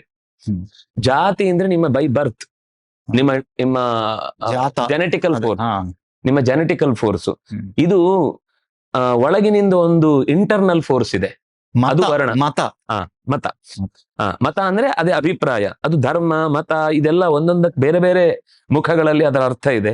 ಎಲ್ಲ ಮಿಕ್ಸ್ ಮಾಡಿದ್ದಾರೆ. ನಮ್ಗೆ ಅದೇ ಈ ಸಮಸ್ಯೆ ಇಲ್ಲೇ ಗೊತ್ತಾಗ್ತಿದೆಯಲ್ಲ, ಕನ್ಫ್ಯೂಸ್ ಆಗ್ತಿದೆ. ಈಗ ಮತ್ತೆ ಗ್ರಹದ ಕಡೆಗೆ ಬಂದ್ರೆ, ಗ್ರಹ ಅನ್ನುವ ಶಬ್ದದ ಅರ್ಥ ಗೃಹ್ಯತೆ. ಗೃಹ್ಯತೆ ಇತಿ ಗ್ರಹ. ಯಾವುದು ನಮ್ಮನ್ನು ಹಿಡಿದಿಡುತ್ತೋ ಅದು ಗ್ರಹ. ಸೂರ್ಯ ನಮ್ಮನ್ನು ಹಿಡಿತಾನೆ. ಬೆಳಗ್ಗೆ ಅಕಸ್ಮಾತ್ ಸೂರ್ಯೋದಯ ಆಗದೆ ಮೋಡ ಕವಿದಿದ್ರೆ ಮೇಘಚ್ಛನ್ನ ಅಂತ ದುರ್ದಿನಂ ಅಂತ, ಮೇಘದಿಂದ ಆವೃತವಾದ ದಿನ ತುಂಬಾ ದುರ್ದಿನ ಅಂತ. ಮೂಡೇ ಇಲ್ಲ, ಎಲ್ಲ ಮೂಡಿಲ್ಲ ಯಾರಾಗ್ಬಿಡ್ತಾರೆ, ಬಡಕಿಲ್ಲ ಯಾರಿದ್ದಾಗೆ. ಅಂದ್ರೆ ಬಡಕಿಲ್ಲ ಯಾರು ಅಂತ ಅನ್ನೋದು ಬಡಗು ಪ್ರದೇಶದಲ್ಲಿದ್ದ ಮನೆ ಉಳ್ಳವರು ಅಂತ, ಮೂಡಿಲ್ಲ ಯಾರು ಅಂದ್ರೆ ಮೂಡು ಬದಿಯಲ್ಲಿದ್ದ ಮನೆ ಇದ್ದವರು ಅಂತ. ಆದ್ರೆ ಇಲ್ಲಿ ಮೂಡೇ ಇಲ್ಲ ಯಾರಿಗೂ, ಎಲ್ಲರೂ ಮೂಡಿಲ್ಲ ಯಾರು. ಅಂದ್ರೆ ಸೂರ್ಯನ ಪ್ರಭಾವ ನಮ್ಮ ದಿನನಿತ್ಯದ ಬದುಕಿನಲ್ಲಿ ತುಂಬಾ ಇದೆ. ಆದ್ರಿಂದಾಗ ಅದನ್ನು ಗ್ರಹ ಅಂತಂದ್ರು. ನಿಮ್ಮ ಈ ಡೆಫಿನೇಷನ್ ನ ಹಿಂದೆ ಅವ್ರು ಬೀಳಲೇ ಇಲ್ಲ. ಯಾಕಂದ್ರೆ ಸೂರ್ಯ, ಚಂದ್ರ, ಮಂಗಳ, ಬುಧ, ಗುರು, ಶುಕ್ರ, ಶನಿ, ಇನ್ನು ರಾಹುಕೇತು. ಈ ರಾಹುಕೇತು ಕೂಡ ನೀವು ಫಿಸಿಕಲ್ ಆಗಿ ಅವ್ರು ಹೇಳಲೇ ಇಲ್ಲ. ಅವ್ರು ಹೇಳಿದ್ದೇನು ಅಂದ್ರೆ, ಈ ಸೂರ್ಯ ಮತ್ತು ಚಂದ್ರ ಮತ್ತು ಭೂಮಿ ಈ ಮೂರಿದೆಯಲ್ವಾ, ಈ ಭೂಮಿಗೆ ಚಂದ್ರ ಪ್ರದಕ್ಷಿಣೆ ಹಾಕುವಾಗ ಸೂರ್ಯನಿಗೆ ಪ್ರದಕ್ಷಿಣೆ ಹಾಕ್ತಾ ಇದ್ದಾನಲ್ಲ, ಈ ಚಂದ್ರ ಸೂರ್ಯನಿಗೆ ಪ್ರದಕ್ಷಿಣೆ ಹಾಕುವ ಗೆರೆಯ 2 ಭಾಗಗಳಲ್ಲಿ ಒಂದು ಪಾಯಿಂಟ್ ಇದೆ, ಅದು ನೆರಳು. ಆ ಜಾಗವನ್ನ ಅವರು ಛಾಯಾಗ್ರಹ ಅಂತ ಹೇಳುದು. ಅದಕ್ಕೆ ಛಾಯಾಗ್ರಹ ಅಂದ್ರೆ ನೆರಳಿನಿಂದ ಮಾಡುವ ಕೆಲಸ. ಅದು ಒಂದು ಫಿಸಿಕಲ್ ಆದ ಒಂದು ನಾವು ಇದು ಮಂಗಳ ಬುಧ ಗುರು ಇತ್ಯಾದಿ ಹೇಳಿದ ಹಾಗೆ ಗಟ್ಟಿ ಪದಾರ್ಥ ಅಲ್ಲ ಅದು. ಅದನ್ನಾಗಿ ಆ ನೆರಳಿನಿಂದ ಆಗುವ ಪ್ರಭಾವವನ್ನು ರಾಹುಕೇತು ಅನ್ನುವ ಹೆಸರಿನಲ್ಲಿ ಅವ್ರು ಹೇಳ್ತಾರೆ. ಇದ್ರ ಬಗ್ಗೆ ತುಂಬಾ ಯೋಚನೆ ಮಾಡ್ಲಿಕ್ಕಿದೆ. ನಮ್ಗೆ ಏನೂ ಗೊತ್ತಿಲ್ಲದೆ ಯುರೇನಸ್, ನೆಪ್ಚೂನು, ಪ್ಲೂಟೋ ಇತ್ಯಾದಿಗಳನ್ನು ಹೇಳಲೇ ಇಲ್ಲ ಅಂತ ಅದನ್ನು ಬೇರೆ ಹೇಳಿದಾರೆ ಅವರು. ಆದ್ರೆ ಅದರ ಪ್ರಭಾವ ನಮ್ಮ ಮೇಲೆ ಕಮ್ಮಿ ಆದ್ರಿಂದ ಅದರ ಬಗ್ಗೆ ಉಲ್ಲೇಖ ಮಾಡಿಲ್ಲ ಅಷ್ಟೇ. ನಾವು ಇವತ್ತು ತಿಳಿದದಕ್ಕಿಂತ ಹೆಚ್ಚಿನ ಗ್ರಹಗಳನ್ನು ಹೇಳ್ತಾರೆ ಜ್ಯೋತಿಷ್ಯ ಗ್ರಂಥಗಳಲ್ಲಿ. ಆದ್ರೆ ನಮಗೇನು ಅಂದ್ರೆ ಅದನ್ನೊಂಚೂರು ವಿಚಾರ ಮಾಡಿ ಏನ್ ಹೇಳಿರ್ಬೋದು ಅಂತ ಕುತೂಹಲಕ್ಕೂ ನಾವು ಅದನ್ನ ತೆಗೆದು ನೋಡದೆ, ನಾವು ಕೊಟ್ಟ ಡೆಫಿನೇಷನ್ ಪ್ರಕಾರ ಸೂರ್ಯನನ್ನ ಅವ್ರ ನಕ್ಷತ್ರ ಅಂತ ಹೇಳಲ್ಲ, ಗ್ರಹ ಅಂತ ಹೇಳ್ತಾರೆ, ಅವ್ರು ದಡ್ರು ಅಂತ ಮೇಲೆ. ಈಗ ನಿಮ್ಮ ಹೆಸರನ್ನ ನಾನು ಕೇಳಿ ಅದಕ್ಕೆ ನಾನೇ ಒಂದು ಕೆಟ್ಟ ಅರ್ಥ ಹೇಳಿ, ಏನೋ ಎಷ್ಟು ಕೆಟ್ಟ ಅರ್ಥ ಹೆಸರು ಇಟ್ಕೊಂಡು ಬಿಟ್ಟಿದ್ಯಾ ನೀನು ಅಂತ ಅಂದ್ರೆ ನಿಮ್ಗೇನ್ ಅನ್ಸುತ್ತೆ?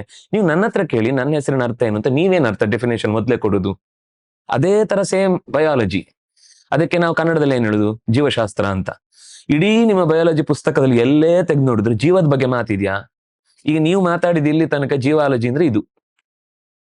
ನಿಜವಾದ ಜೀವಶಾಸ್ತ್ರದ ಬಗ್ಗೆ ಮಾತಾಡಿದ್ರೆ ಇದು ಮಾತಾಡಿದೆ. ಯಾಕೆಂದ್ರೆ ಅಚ್ಛೇದ್ಯೋಯಂ ಅದಾಹ್ಯೋಯಂ ಅಕ್ಲೇದ್ಯೋ ಶೋಷೇವಚ ನಿತ್ಯ ಸರ್ವಗತ ಸ್ಥಾಣುವ ಚಲೋಯಂ ಸನಾತನ ಅಂತ ಜೀವದ ಬಗ್ಗೆ ಮಾತಾಡು ಗೀತೆ. ಇದು ನಿಜವಾಗಿ ಜೀವಾಲಜಿ, ಬಯಾಲಜಿ ಅಲ್ಲ ಇದು. ಹಾಗೆ ತುಂಬಾ ಶಬ್ದಗಳಿಂದ ನಿಜವಾದ ಶಬ್ದದ ಅರ್ಥ ಹೋಗಿ ನಾವು ಆ ಶಬ್ದದ ಹಿಂದೆ ಜೋತು ಬಿದ್ದು ನಮ್ಮದ್ರಲ್ಲಿ ಏನೂ ಇಲ್ಲ ಅನ್ನುವ ಒಂದು ದೊಡ್ಡ ಪರಿಕರಗಳಿಗೆ ನಾವು ಬಲಿಯಾಗಿದ್ದೇವೆ. ಒಂದು ರೀತಿಯಲ್ಲಿ ಒಬ್ಬ ಕುರುಡ ಇನ್ನೊಬ್ಬ ಕುರುಡನಿಗೆ ಸಾಥ್ ಕೊಟ್ಟ ಹಾಗೆ, ಬಾಬಾ ನಾನು ಕರ್ಕೊಂಡು ಹೋಗ್ತೇನೆ ಅಂತ ದಾರಿ ತೋರಿಸಿದ ಹಾಗೆ.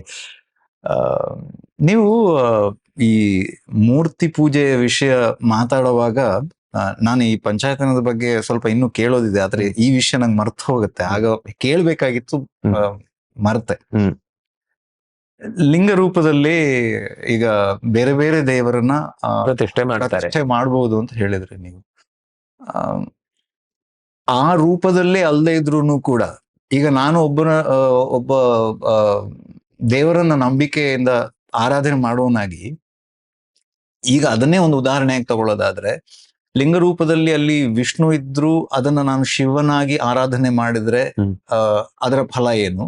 ಅಥವಾ ಅಲ್ಲಿ ಗಣಪತಿಯನ್ನ ಗಣಪತಿ ರೂಪದಲ್ಲೇ ಇದ್ರು, ಅಂದ್ರೆ ಅದರ ಆಕೃತಿಯಲ್ಲಿ ಇದ್ರೂ ಕೂಡ ಅದನ್ನ ನಾನು ವಿಷ್ಣುವಾಗಿಯೋ ಅಥವಾ ದೇವಿಯಾಗಿಯೋ ಆರಾಧನೆ ಮಾಡಿದ್ರೆ ಅದರ ಫಲ ಏನು ನಿಮ್ಮ ಪ್ರಕಾರ? ನೀವು ಅಡ್ರೆಸ್ ತಪ್ಪು ಹುಡ್ಕೊಂಡು ಬಂದು ಆ ಮನೆಗೆ ನಿಂತು ಇದು ನನ್ನ ಅಡ್ರೆಸ್ಸಿನ ಮನೆ ಅಂತ ನೀವು ಹಿಡ್ಕೊಂಡು ಬಂದ್ರೆ ಹೇಗಾಗುತ್ತೋ ಹಾಗಾಗುತ್ತೆ. ಯಾಕೆಂದ್ರೆ ಎಷ್ಟೋ ವರ್ಷಗಳ ಕಾಲ ನಾನು ಪ್ರಾರ್ಥನೆ ಮಾಡ್ತೀನಿ ಅಂತ ಈಗ ಮನಸ್ಸಿನಲ್ಲಿ ನಾವು ಭಗವಂತನನ್ನ ಹಾಗೆ ಪ್ರಾರ್ಥನೆ ಮಾಡಿದ್ರೆ ಸಮಸ್ಯೆ ಇಲ್ಲ. ಆದ್ರೆ ದೇವಸ್ಥಾನದಲ್ಲಿ ಬಂದು ಅವರು ಯಾವ ಹಿನ್ನೆಲೆಯಲ್ಲಿ ಅದನ್ನ ಪ್ರತಿಷ್ಠೆ ಮಾಡಿದ್ದಾರೋ ನಾವು ಆ ಮುಖದಲ್ಲಿ ಮಾಡಿದ್ರೆ ನಮ್ಗೆ ಫಲ. ಇಲ್ಲದೆ ಹೋದ್ರೆ ಅದೇನಾಗುತ್ತೆ ಅಂದ್ರೆ ನಮ್ಗೆ ಮಾಡಿಯೂ ಅದರ ಪೂರ್ತಿ ಫಲ ಸಿಗುವುದಿಲ್ಲ. ಸಿಂಪಲ್ ಅದು. ಯಾಕೆಂದ್ರೆ ನಾವು ತಪ್ಪು ಸನ್ನಿಧಾನದಲ್ಲಿ ತಪ್ಪು ರೂಪವನ್ನು ಉಪಾಸನೆ ಮಾಡಿದ್ರೆ ಅದ್ ನಮ್ಗೆ ಸಿಗುವ ಫಲವು ತಪ್ಪೇ ಆಗಿರುತ್ತೆ. ಯಾಕೆಂದ್ರೆ ಸಿಂಪಲ್ ಆಗಿ ನಮ್ಗೆ ಕಾಣುವ ರೂಪದಲ್ಲಿ ಇದ್ರೂ ನಾವು ಅದನ್ನ ಭಿನ್ನವಾಗಿ ಚಿಂತನೆ ಮಾಡ್ತೇನೆ ಅಂದ್ರೆ, ಈಗ ಗೊತ್ತಿಲ್ಲದೆ ಕೆಲವೊಮ್ಮೆ ಆದಾಗ ಭಾವ ಶುದ್ಧ ಇರುತ್ತೆ ಅಂತ ಅಂದ್ಕೊಳ್ಳಿ, ಫಲ ಸಿಗಬಹುದು. ಆದ್ರೆ ಗೊತ್ತಿದ್ಮೇಲೂ ಆ ತಪ್ಪನ ಉಪಾಸನೆ ಅನ್ನೋದು ಅನಗತ್ಯ ಅಂತ ಅನ್ಸುತ್ತೆ ನನಗೆ. ಮತ್ತೆ ಇದೇ ಪ್ರಶ್ನೆಯನ್ನು ಸ್ವಲ್ಪ ವ್ಯತ್ಯಾಸ ಮಾಡಿ ಕೇಳೋದಾದ್ರೆ, ಕೆಲವೊಂದು ಕಡೆ ಕೆಲವೊಂದು ಉದಾಹರಣೆಗಳಲ್ಲಿ ದೇವಸ್ಥಾನ ಇಡೀ ಏನ್ ಹೇಳೋದು ಜೀರ್ಣಾವಸ್ಥೆಗೆ ತಲುಪಿರುತ್ತೆ. ಅದರಲ್ಲಿ ಪ್ರಶ್ನಾ ಚಿಂತನೆ ನಡೆಯುತ್ತೆ. ಅಲ್ಲಿ ಹಿಂದೆ ಇದ್ದ ದೇವಾಲಯ ಯಾವುದೋ ಗೊತ್ತಿಲ್ಲ, ಆದ್ರೆ ಆ ಪ್ರಶ್ನೆಯಲ್ಲಿ ಆ ಆರಾಧನೆ ಅಂತ ಹೇಳ್ಕೊಂಡು ಅಲ್ಲಿ ನಡೆದು ಬಿಡುತ್ತೆ. ಕೆಲವು ವರ್ಷಗಳಾದ ನಂತರ ಗೊತ್ತಾಗುತ್ತೆ ಇದು ಯಾಕೆ ಹಾಗಾಗತ್ತೆ, ಮತ್ತೆ ಇದರ ಫಲ ಏನು. ಯೂಶುವಲಿ ವಸ್ತುತಃ ಊರಿಗೆ ಕೆಲವೊಮ್ಮೆ ಅದು ವಿರುದ್ಧವಾಗಿದ್ರೆ ತೊಂದರೆ ಆಗಿರುತ್ತೆ, ಆಗಿದ್ದು ಇದೆ. ಅಂಥ ತಪ್ಪು ಪ್ರತಿಷ್ಠೆಗಳಿಂದ ಮತ್ತೆ ಅದನ್ನ ವಾಪಸ್ಸು ಅವರು ಪ್ರಶ್ನೆಗೆ ಮತ್ತೆ ಬಂದು, ಅಂದ್ರೆ ಏನಾಗುತ್ತೆ, ಪ್ರಾಶ್ನಿಕರು ಅಂತ ಯಾರು ಬರ್ತಾರೋ ಅವರಿಗೆ ಯಾವುದೇ ಒಂದು ಆಗ್ರಹ ಇರಬಾರ್ದು. ಯಾವಾಗ್ಲೂ ಯಾರೋ ಮೊದಲೇ ಇದಾಗ್ಬೇಕು ಅಂತಿದೆ, ನೀವು ಅದಕ್ಕೆ ಸಂಬಂಧಪಟ್ಟ ಹಾಗೆ ನೀವೇನಾದ್ರೂ ಮಾಡಿ ಅನ್ನೋ ರೀತಿಯ ಕೆಲವೊಮ್ಮೆ ಅಹವಾಲುಗಳೆಲ್ಲ ಬಂದು ಕಿವಿಗೆ ಬಿದ್ದಾಗ ಅಂಥದ್ದು ನಡೆದಿದೆ ಎಷ್ಟೋ ಸಲ. ಅವರಿಗೆ ನಮ್ಮ ಮನೆಯದ್ದು ಇದೇ ಇತ್ತು, ಹೀಗೆ ಆಗ್ಬೇಕು ಅಂತಿತ್ತು, ಅದಕ್ಕೋಸ್ಕರ ನಮ್ಮ ಅಜ್ಜನ ಕನಸು ಹಾಗೆ ಹೀಗೆ ಅಂತೇಳಿ ಏನೋ ಬದಲಾಯಿಸಿದ್ದು. ಅದು 4 ವರ್ಷ ಹೋದ್ಮೇಲೆ ಇಡೀ ಊರಲ್ಲಿ ಊರಿಂದ ಊರೇ ಗುಳೆ ಎದ್ದು ಹೋಗುವ ಸ್ಥಿತಿ ಬಂತು. ಆವಾಗ ಮತ್ತೆ ವಾಪಸ್ ಇದೇ ಪ್ರಶ್ನೆ ಮಾಡಿದಾಗ, ನೀವು ಮೂಲ ಸ್ಥಿತಿಯಲ್ಲಿ ಇದ್ದಂತಹ ದೇವರನ್ನು ಬಿಟ್ಟು ಇನ್ನೇನೋ ಒಂದು ಅಂಶವನ್ನು ಇಲ್ಲಿ ಉಪಾಸನೆ ಮಾಡಿದ್ರಿಂದ ಇದು ಊರಿಗೆ ತೊಂದರೆ ಆಗಿದೆ, ನೀವು ಮತ್ತೆ ಮಾಡ್ಬೇಕು ಅಂತ. ಆಶ್ಚರ್ಯ ಏನು ಅಂದ್ರೆ, ಅದನ್ನ ಮತ್ತೆ ಊರಿನವರು ಎಲ್ಲೆಲ್ಲೋ ಇದ್ದವರನ್ನೆಲ್ಲ ಸೇರಿಸಿ ಮತ್ತೆ ಮಾಡಿದ್ರೆ ಇಡೀ ಊರಿಗೆ ಮತ್ತೆ ಯಥಾಸ್ಥಿತಿ ಕಾಯ್ದುಕೊಳ್ಳುವಂತ ಶಕ್ತಿ ಬಂತು ಅಂತ. ಇಂಥದ್ದು ಉದಾಹರಣೆಗಳು ನೀವು ಬೇಕಾದಷ್ಟು ಕರಾವಳಿಯ ಪ್ರದೇಶಗಳಲ್ಲಿ ನಡೆಯುವಂತಹ, ಇಲ್ಲೆಲ್ಲ ನಮಗೆ ಜಾಗವು ಕಮ್ಮಿ, ಮತ್ತೆ ಇಷ್ಟೆಲ್ಲ ನಾವು ಆ ಪ್ರತಿಷ್ಠೆಯ ವಿಷಯದಲ್ಲಿ ಸೀರಿಯಸ್ ಆಗಿ ಯಾರು ಕೆಲಸಗಳನ್ನು ಮಾಡೋರಿಲ್ಲ, ಅದರಿಂದಾಗಿ ಇದರಲ್ಲಿ ನಾವು ಹೆಚ್ಚು ಕಮ್ಮಿ ಏನಾದ್ರೂ ಗೊತ್ತಾಗಲ್ಲ. ಆದ್ರೆ ಬಹಳ ವರ್ಷದಿಂದ ನೀವು ಒಂದು ಪರಂಪರಾಗತವಾಗಿ ಬಂದ ಜಾಗಗಳಲ್ಲೆಲ್ಲ ನಡೆದಾಗ ಅದರ ಎಫೆಕ್ಟ್ ನಮ್ಗೆ ಚೆನ್ನಾಗಿ ಕಾಣುತ್ತೆ. ಮುಖ್ಯವಾಗಿ ನನ್ಗೆ ಈ ಪ್ರಶ್ನೆ ಯಾಕೆ ಬಂದಿದ್ದು ಅಂತಂದ್ರೆ, ಥಿಂಕ್ 1-2 ವರ್ಷ ಹಿಂದೆ ವಯನಾಡ್ನಲ್ಲಿ ಅಲ್ಲಿ ಪ್ರವಾಹದ ಪರಿಸ್ಥಿತಿ ಬಂದಾಗ ಇದೇ ರೀತಿಯ ಒಂದು ಕಥೆ ಕೇಳ್ಪಟ್ಟಿದ್ದೆ. ಹೌದು. ಅದು ಇದು ಒಂದು ಕಾರಣ ಇರುತ್ತೆ. ಊರಿಗೆ ಅನರ್ಥ ಆಗುವುದಕ್ಕೂ ಕಾರಣಗಳನ್ನು ಹೇಳುವಾಗ ಅವ್ರು ಇಂಥದ್ದನ್ನೇ ಎತ್ತಿ ಹೇಳ್ತಾರೆ. ನೀವು ಇಲ್ಲಿ ಇರುವ ಮೂಲ ಅಂದ್ರೆ ಏನಾಗಿರುತ್ತೆ, ಒಂದು ಕಾಲದಲ್ಲಿ ಯಾರೋ ಒಬ್ಬ ಬಂದು ಪ್ರಾರ್ಥನೆ ಮಾಡಿಕೊಂಡು ಆ ಊರಿನ ರಕ್ಷಣೆಗೆ ಆ ದೇವತಾ ಗ್ರಾಮ ದೇವತೆ ಯಾವುದೋ ಒಂದು ಅಲ್ಲಿ ಪ್ರತಿಷ್ಠೆ ಆಗಿರುತ್ತೆ. ಇನ್ಯಾರೋ ಅವರಿಗೆ ಸಂಬಂಧಪಟ್ಟ ಅಭಿಪ್ರಾಯದಿಂದ ಬದಲಾಯಿಸಿ ಅದನ್ನೇನೋ ಹಾನಿ ಮಾಡಿದಾಗ ಆ ಊರಿನ ರಕ್ಷಕಿಯಾಗಿ ಅಥವಾ ರಕ್ಷಕನಾಗಿ ನಿಂತಹ ಗ್ರಾಮ ದೇವತೆ ಪ್ರಭಾವ ಜೋರಿದ್ರೆ ಅದು ಅಂತ ಪ್ರತೀಕಾರವನ್ನು ಮಾಡಿಯೇ ಮಾಡುತ್ತೆ. ಯಾಕಂದ್ರೆ ನಮ್ಮದೇ ನಂಬಿಕೆಯಿಂದ ಪ್ರತಿಷ್ಠೆ ಆದದ್ದಲ್ವಾ. ನಾವೇ ನಮ್ಮ ನಂಬಿಕೆಯನ್ನು ತೊಡೆದು ಹಾಕಿದ್ರೆ ಅದು ನಮ್ಮನ್ನೇ ಕೊಲ್ಲುತ್ತೆ ಅಂತ ಅರ್ಥ, ಬೇರೆಯವರನ್ನು ಕೊಲ್ಲುದಲ್ಲ. ಅಲ್ಲ, ಅಲ್ಲಿ ಈಗ ಕೆಲವು ಕಡೆ ಉದಾಹರಣೆ ಅಂದ್ರೆ ಹೀಗೆ, ಅಲ್ಲಿ ಇರಬೇಕಾದ ರೂಪ ಬಿಟ್ಟು ಬೇರೆ ರೂಪದಲ್ಲಿ ಆರಾಧನೆ ಮಾಡಿ, ಅದೇ ಇದ್ದದ್ದೇ ಅಂದ್ರೆ ಪ್ರತೀಕ ಅದೇ ಇರುತ್ತೆ, ಉಪಾಸನೆ ಮುಖ ಬೇರೆ ಆಗುತ್ತೆ ಕೆಲವು ಕಡೆ ಹಾಗಿರುತ್ತೆ. ಇನ್ನು ಕೆಲವೊಮ್ಮೆ ಹೇಗಿರುತ್ತೆ ಅಂದ್ರೆ ಹೊರಗಡೆ ಏನು ಅಂದ್ರೆ ಒಳಗಡೆ ಏನಿರುತ್ತೋ ಅದನ್ನು ಹೊರಗಡೆ ಹೇಳುವುದಿಲ್ಲ. ಜನ ಬೇರೆ ರೀತಿ ಉಪಾಸನೆ ಮಾಡ್ತಿರ್ತಾರೆ, ಒಳಗೆ ಬೇರೆನೆ ಇರುತ್ತೆ. ಆದ್ರೆ ಅಲ್ಲಿಯ ಪ್ರತಿಷ್ಠೆಯಲ್ಲಿ ಆ ಪ್ರಶ್ನೆ ಮಾಡಿದಾಗ ನೀವು ಜನರ ಅಂದ್ರೆ ಏನು ನಂಬಿಕೆಯನ್ನ ಹಾಳು ಮಾಡಬೇಡಿ ಅಂತಾನೂ ಬಂದದ್ದಿದೆ. ಅಂದ್ರೆ ಅರ್ಥ ಆಗಿ, ಈಗ ಒಳಗೆ ಯಾವುದೋ ಒಂದು ಒಂದು ಯಾವುದೋ ದೇವಸ್ಥಾನ ಇದೆ, ಆ ದೇವಸ್ಥಾನದಲ್ಲಿ ಒಳಗೆ ಪ್ರತಿಷ್ಠೆಯಾಗಿ ಯಾವುದೋ ಒಂದು, ಈಗ ಗಣಪತಿ ಇದ್ದಾನೆ ಅಂತ ಇಟ್ಕೊಳ್ಳಿ, ಅದ್ರದ್ದು ಲಿಂಗ ರೂಪದಲ್ಲಿದೆ ನೀವು ಆಗ ಹೇಳಿದ ಹಾಗೆ. ಅದನ್ನ ಸಾಮಾನ್ಯ ಎಲ್ಲರೂ ಕೂಡ ಶಿವ ಅಂತ ಆರಾಧನೆ ಮಾಡ್ತಿದ್ದಾರೆ. ಅಲ್ಲಿ ಪ್ರಶ್ನೆ ಬಂದಾಗ ಜನರೆಲ್ಲ ಹಾಗೆ ನಂಬ್ಕೊಂಡು ಮಾಡ್ತಾ ಇದ್ದದ್ರಿಂದ ಅವ್ರಿಗೆ ಇದನ್ನ ನಾವು ಹೊರಗಡೆ ಹೇಳ್ಬೇಕಾ ಬೇಡವಾ ಅನ್ನುವ ಪ್ರಶ್ನೆ ಬಂದಾಗ ಅವ್ರು ಹೇಳಿದ್ರು, ನಾನು ಜನ ನಂಬಿದ್ರಿಂದಾಗ ಒಂದು ರೂಪದಿಂದ ಅದೂ ಆಗಿದ್ದೇನೆ, ಆದ್ರೆ ನಾನು ಪ್ರತಿಷ್ಠೆ ಆಗಿ ಬಂದದ್ರಿಂದ ಈ ರೂಪದಿಂದ ನೀವು ಜನರ, ಯಾಕಂದ್ರೆ ಅದು 1-2 ವ್ಯಕ್ತಿಯ ನಂಬಿಕೆ ಅಲ್ಲ, ಊರಿನ 10 ಸಮಸ್ತರ ನಂಬಿಕೆ ಅದು. ಅದನ್ನ ನೀವು ಡಿಸ್ಟರ್ಬ್ ಮಾಡಬೇಡಿ, ನಾನು ಹೀಗೆ ಸ್ವೀಕಾರ ಮಾಡ್ತೇನೆ, ಅವರಿಂದ ಹಾಗೆ ಸ್ವೀಕಾರ ಮಾಡ್ತೇನೆ, ನಿಮ್ಮಿಂದ ಹೀಗೆ ಸ್ವೀಕಾರ ಮಾಡ್ತೇನೆ ಅಂತ ಬಂತಲ್ಲಿ. ಇದು ನಡೆದಿದೆ.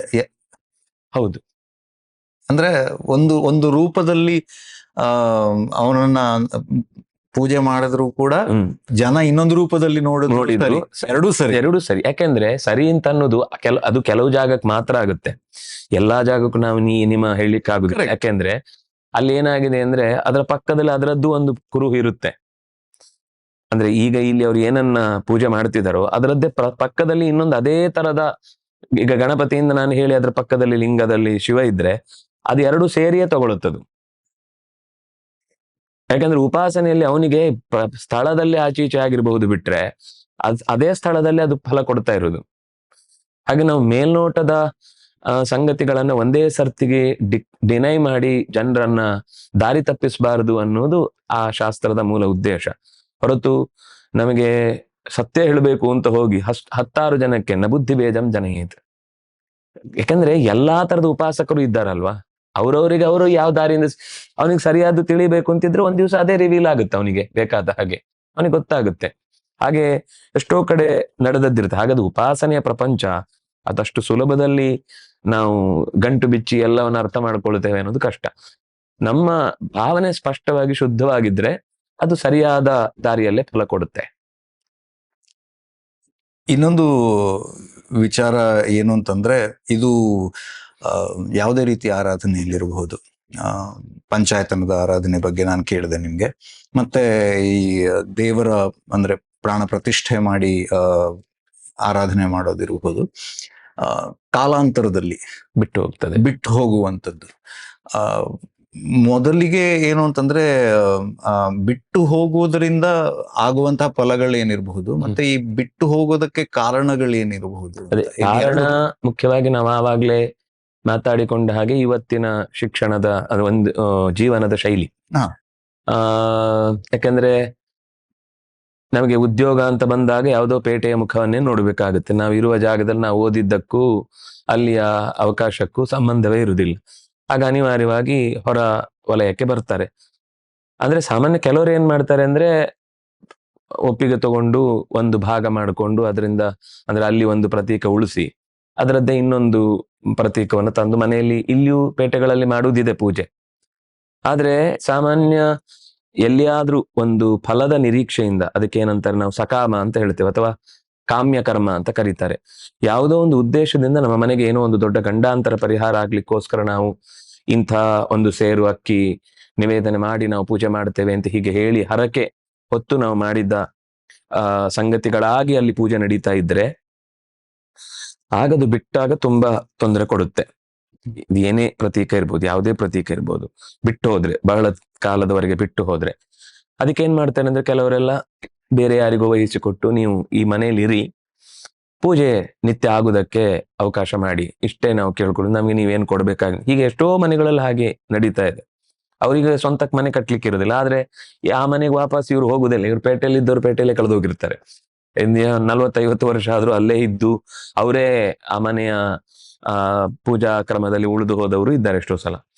ಆದ್ರೆ ಬಿಟ್ಟು ಹೋಗುವುದರ ಪರಿಣಾಮ ಏನಾಗುತ್ತೆ ಅಂತಂದ್ರೆ ಅವರದ್ದೊಂದು ಪರಂಪರೆ ನಷ್ಟ ಆಗುತ್ತೆ. ಆ ಮನೆಯಲ್ಲೇ ಕೆಲವು ಈಗ ಪ್ರದೇಶದಿಂದ ಪ್ರದೇಶಕ್ಕೆ ಕೆಲವು ಸಂಪ್ರದಾಯಗಳು ಸಂಸ್ಕಾರಗಳು ಬೇರೆ ಬೇರೆ ಆಗುತ್ತೆ.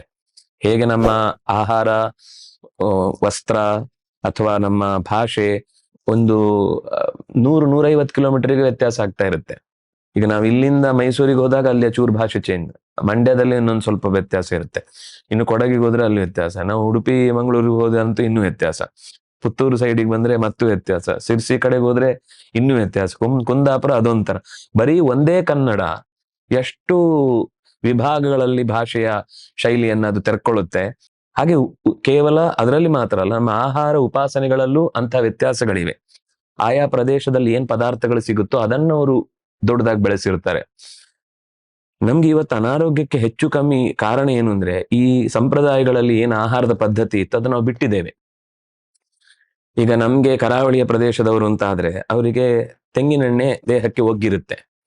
ನಾವು ಇಲ್ಲಿ ಬಂದು ಉಪಯೋಗಿಸುವಾಗ ನಮ್ಮ ಇಲ್ಲಿಯ ಎಣ್ಣೆಗಳ ಬಳಕೆ ಬೇರೆ ಆದಾಗ ನಮಗೆ ಬೇಗ ಅದು ಒಗ್ಗುದಿಲ್ಲ.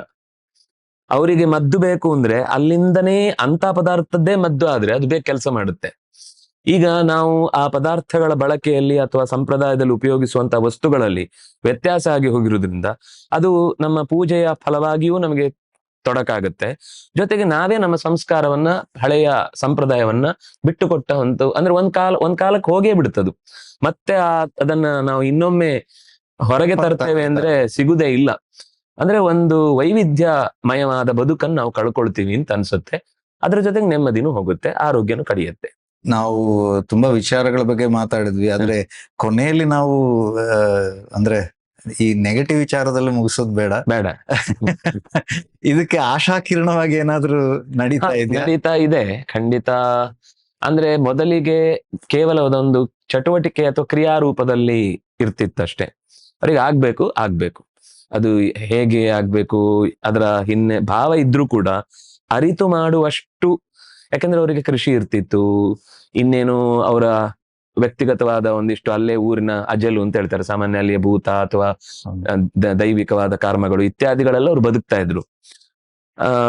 ಅಂದ್ರೆ ಊರಲ್ಲಿ ತಿಳುವಳಿಕೆ ಇದ್ದವ್ರು ಇರ್ತಿದ್ರು, ಆದ್ರೆ ಸಾಮಾನ್ಯವಾಗಿ ಪರಂಪರಾಗತವಾಗಿ ಮನೆಗಳಲ್ಲಿ ನಡೆಯುವಂತಹ ವ್ಯವಸ್ಥೆ ಬಂದಾಗ ಅಷ್ಟು ತಿಳಿದು ಮಾಡುವಂತಹ ಗಟ್ಟಿತನ ಇರ್ಲಿಲ್ಲ. ಆದ್ರೆ ಈಗ ಏನಾಗಿದೆ ಅಂದ್ರೆ ನಮ್ಮ ಈ ಮಾಧ್ಯಮಗಳು ಅಥವಾ ನಾವು ಹೊರಗಿನಿಂದ ತೆರ್ಕೊಳ್ಳುವ ಪ್ರಪಂಚದಲ್ಲಿ ಬೇಕಾದಷ್ಟು ಮಾಹಿತಿ ತಂತ್ರಜ್ಞಾನ ಸುತ್ತುತ್ತಾ ಇರುವುದರಿಂದ ತಿಳ್ಕೊಳ್ಬೇಕು ಅನ್ನುವ ಒಂದು ಹಸಿವು ಇದೆ, ಹೊಸದಾಗಿ ನಿಧಾನಕ್ಕೆ ಬರ್ತಿದೆ, ಇಲ್ಲ ಅಂತಿಲ್ಲ. ಆದ್ರೆ ಅದು ಕಾರ್ಯರೂಪಕ್ಕೆ ಬರುವ ತನಕ ಆ ತಿಳುವಳಿಕೆ ಕೇವಲ ಒಂದು ಜಾಡ್ಯವಾಗಿಬಿಡುತ್ತೆ.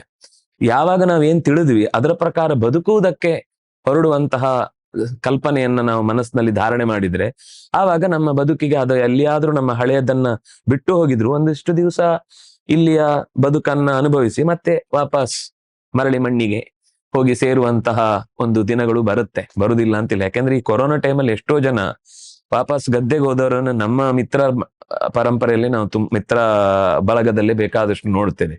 ಅದನ್ನದು ಕಾಲ ಕರೆಸ್ಕೊಳ್ಳುತ್ತೆ, ವಾಪಸ್ ಕರೆಸ್ಕೊಳ್ಳುತ್ತೆ, ಅಥವಾ ಇಲ್ಲೇ ಒಂದು ಅವನದ್ದೇ ಆದ ಒಂದು ಆ ಹಳೆತನವನ್ನ ಜೊತೆಗಿಟ್ಟುಕೊಂಡು ಬದುಕುವಂತ ಒಂದು ಜೀವನ ಶೈಲಿಯನ್ನು ಅವನು ರೂಢಿಸ್ಕೊಳ್ಬಹುದು. ತಪ್ಪೇನಿಲ್ಲ, ಮಾಡ್ತಾ ಇದ್ದಾರೆ ಮನೆಗಳಲ್ಲಿ ಆ ಸಂಪ್ರದಾಯಗಳನ್ನ ಮಾಡಿ ಅವರಿಗೆಲ್ಲ ಪಕ್ಕದವ್ರಿಗೆ ಆಶ್ಚರ್ಯ, ನಿಮ್ಮನ್ನ ಈ ತರ ಮಾಡ್ತಾರ.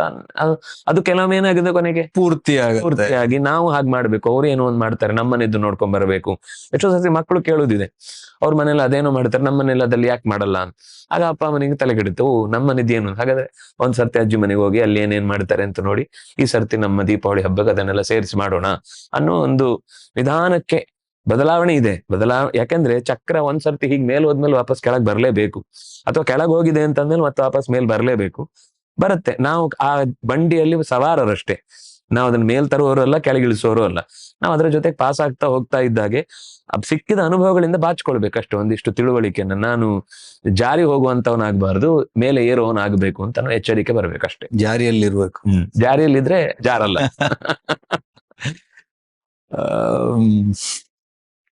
ಅದೇ ಹೇಳಿದ್ನಲ್ಲ ಆರಂಭದಲ್ಲೇ ನಿಮ್ಮ ಹತ್ರ ಹೇಳ್ತಾ ಇದ್ದೆ,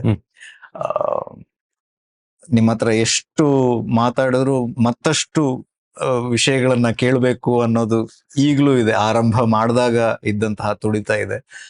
ಆದ್ರೆ ಇವತ್ತಿಗೆ ಇಷ್ಟೇ ಅವಕಾಶ ಅಂತ ತಿಳ್ಕೊಂಡು ಈ ಕಾರ್ಯಕ್ರಮವನ್ನ ಇಲ್ಲಿಗೆ ಮುಗಿಸುವ ಯೋಚನೆ. ಖಂಡಿತ. ಇಷ್ಟು ಹೊತ್ತು ನಮ್ ಜೊತೆ ಇದ್ದು ಇಷ್ಟೊಂದು ಮಾಹಿತಿಗಳನ್ನ ಕೊಟ್ಟಿದ್ದಕ್ಕೆ, ಮುಕ್ತವಾಗಿ ಮಾತನಾಡಿದ್ದಕ್ಕೆ ನಿಮ್ಗೆ ಧನ್ಯವಾದವನ್ನು. ಕೃತಜ್ಞತೆಗಳು. ನಮ್ಮ ಧರ್ಮ, ನಮ್ಮ ನಾಡು ಕಟ್ಟಿಕೊಟ್ಟಂತಹ ಈ ಎಲ್ಲ ವಿಚಾರಗಳು ನಮ್ಮನ್ನ ಯಾವ ರೀತಿ ಮುಂದಕ್ಕೆ ಕರ್ಕೊಂಡು ಹೋಗುವುದು ಅನ್ನೋದ್ರ ಬಗ್ಗೆ ಇಷ್ಟು ಹೊತ್ತು ನಾವು ಮಾತನಾಡಿದೀವಿ. ಇದರ ಮೂಲಕ ಒಂದಿಷ್ಟು ವಿಚಾರಗಳು ನಿಮ್ಮನ್ನ ಇದರ ಮೂಲಕ ನಿಮಗೆ ಒಂದಿಷ್ಟು ಸ್ಫೂರ್ತಿ ಸಿಕ್ಕಿರಬಹುದು ಅಂತ ತಿಳ್ಕೊಳ್ತಾ ಇವತ್ತಿನ ಈ dive deep with Badakila Pradeep ಕಾರ್ಯಕ್ರಮವನ್ನ ಮುಕ್ತಾಯಗೊಳಿಸ್ತಾ ಇದ್ದೀನಿ. ಮುಂದಿನ ಸಂಚಿಕೆಯಲ್ಲಿ ನಿಮ್ಮನ್ನ ಸಿಗ್ತೀನಿ. ನಮಸ್ಕಾರ.